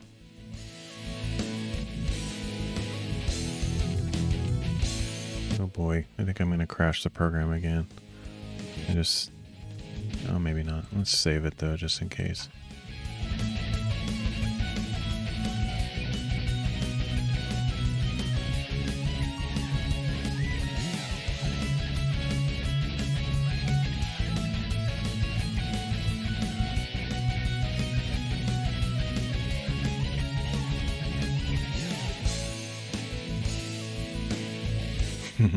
I think that's the second chat message I've gotten since I started Odyssey like a couple months ago. Definitely not a very chatty crowd here on Odyssey yet. I don't really care because I don't mind lurkers and stuff, so it doesn't bother me. It's just kind of funny. I actually get a decent number of viewers here, you know, at least according to the interface, which is cool. As long as somebody's enjoying something that I do, it keeps me going. But there's definitely not a lot of chat interaction on Odyssey, I've noticed so far. At least not here, not on my channel. The other thing I've noticed, and I mentioned this before, it's hard to find other streamers because of where their interface. I think they could really shift around how they present streamers on Odyssey to get more exposure, but also like I think a newcomer would have a hard time even finding where the streamers are because it's such a weird place. They need to have like a entirely separate page for live streaming, like a landing page. But that's alright. I still like it. I kind of like the sort of feeling that I'm hidden, you know, not a billion people watching, and that's totally fine with me. Okay, so got that one fixed. Let's see if I can find any other issues.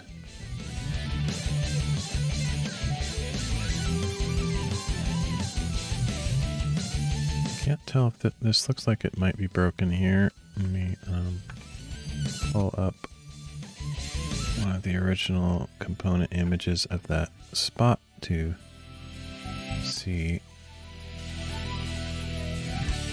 Where is it?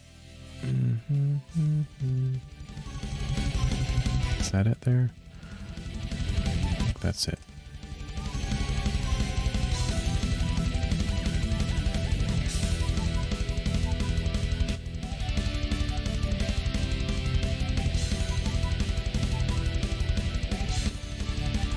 This is the best one, but it has it chopped off because of the mask. I might be able to I can still use that. So that is number 4.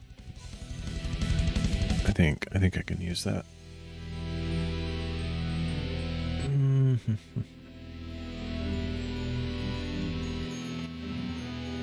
I won't be able to feather out as far, but that's totally fine in this case because I don't really want to have to deal with all these details at the bottom. So let's just go straight for the area that has the issue. Feather it to maybe just 100 this time. I think maybe 150 is a little bit much. In fact, no feathering can be fine sometimes because... oh man, just the scale of things looks different.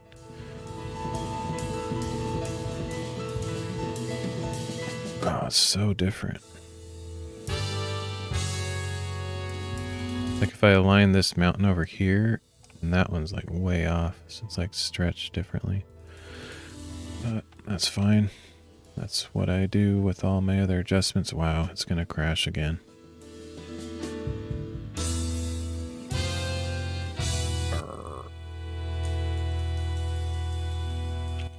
I wish they'd make a tool. This would be a cool tool, like to click in a spot on one layer and then click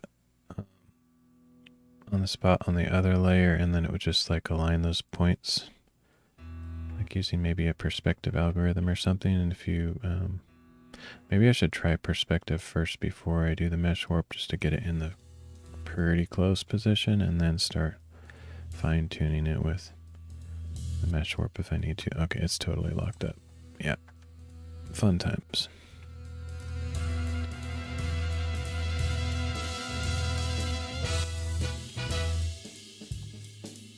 I don't remember where I saved it. Hopefully it was after I did the first adjustment.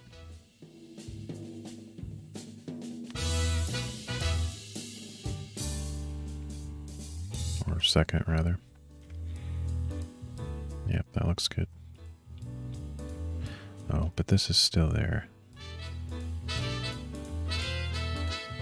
Okay, so it looks like I saved it. I didn't save it after I did the erasing because that... I think I kind of fixed that stuff there.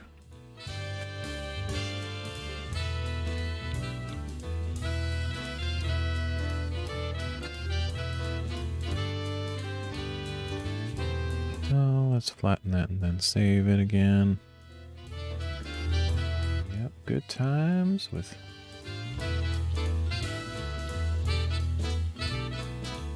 Wait a minute, where'd my chat go? Oh, there it is. Okay.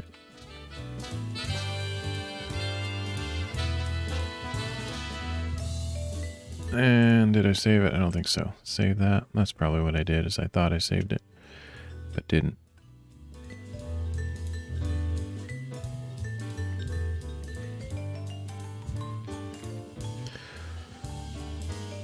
Each time you do these little things, little tasks, you learn something new or try something different. But the problem is I don't always remember those lessons that I learned. Like I don't like write down any notes as far as procedure stuff.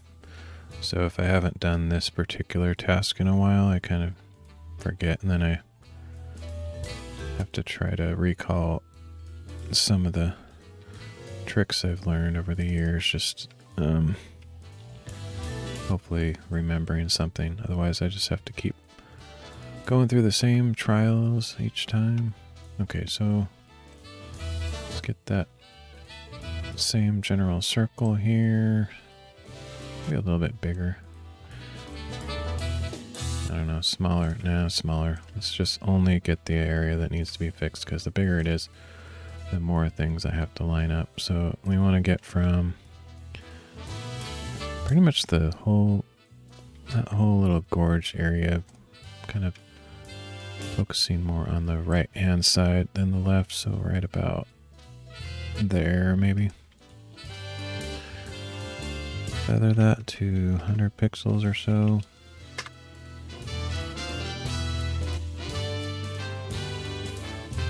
Paste that in. Close this. Save this again. I'm gonna save it as a different file, because I've always been worried. I've been doing this for like, I don't know, 30 years or something. way from the back in the early Corel Draw version days, then I used to have all sorts of crashing with that program years ago. And so I would save under a couple different file names in case it like crashes while I'm saving it or some other problem. So imagine like you're saving it all this time, but then it corrupts the save file. Then you're like, I got nothing. Okay, so yeah, let's try that difference thing again. But instead of doing a mesh warp right away, I'm going to try starting with perspective and see if we get closer. And that might even be all it really takes is doing the perspective. That would be pretty cool, but doubtful. I feel like this perspective tool is not incredibly accurate because you can move it a lot before it like starts responding to what you're actually doing. I don't know, it's something weird about it. Let's see. Can't even really tell where these features are. Is that it? No. Weird. Oh, that's why. It's not matching because it's broken, so that makes sense. Of course. Okay. Weird. That should be down there, I guess. Okay, now we're getting closer. I think. I don't know if this is helping or hurting me in this effort. It doesn't seem to be... the way that moves, look at that. I'm changing it like massively and it barely even changes the shape of it. That just doesn't seem right. This is not helping me at all. I think I was having way better luck with just the mesh warp, so skip that crap. That's terrible. Okay.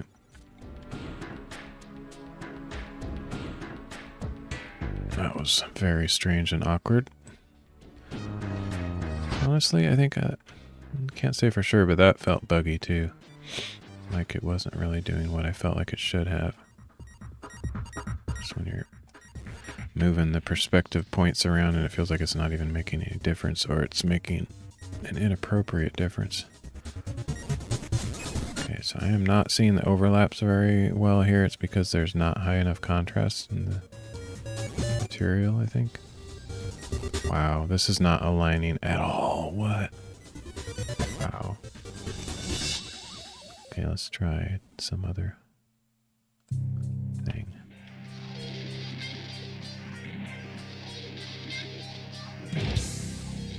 What?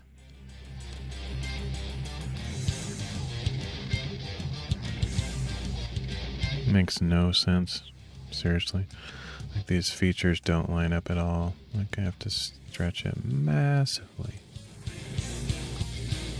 What in the world? Wow, I'm not having luck here.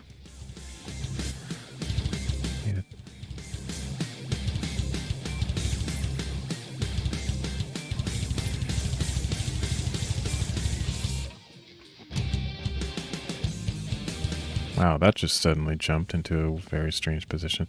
I feel like I've somehow made this program the buggiest program ever written in history of the world.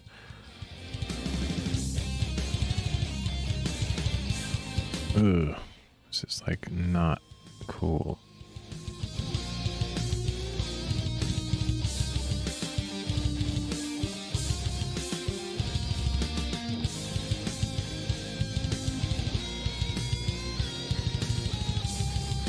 Why would it be that shape? That doesn't even make any sense. Yuck.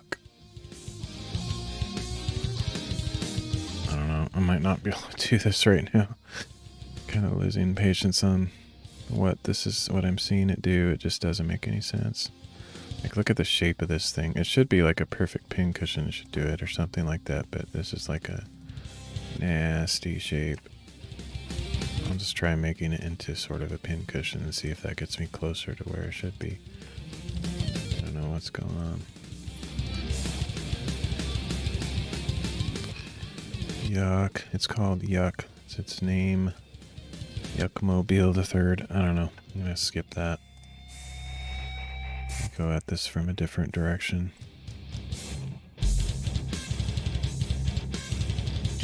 Okay, so what I'm going to try, this is going to be a little bit awkward. Well, let's try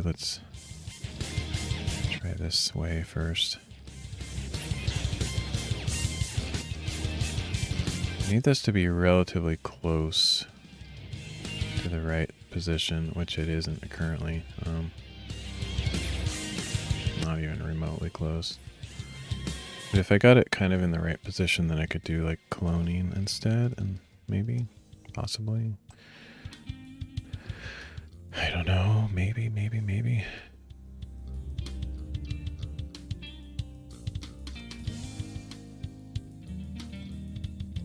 Let's just try it. I don't think it's gonna work, but so messed up. Oh, look at that. That's not even, what in the world is going on? That's a terrible alignment. No wonder I can't get it to line up. Oh, now the program crashes again. Oh, sickening. What a disgusting experience. This is like the most highly rated program, like for the Apple Store and like, or the I don't remember. And it's like a super really highly rated program. I can make it look like a 0-star program just by bringing out all its faults. It's a wonderful skill I have. Yeah, but no wonder this doesn't match up. The features are completely overlapping and screwed. I feel like I need to cover up this whole area just to... Yeah, I see why I couldn't get it to match up. It's like a bad clone job. It has like duplicated areas. That's weird. It's very screwed. I need to cover that entire gorge there. Yeah, okay. Yuck, man. I'm losing count how many times I've crashed this program. It's disgusting. Yeah, one thing I think I'm going to try. Let's see. This is the latest one, I think.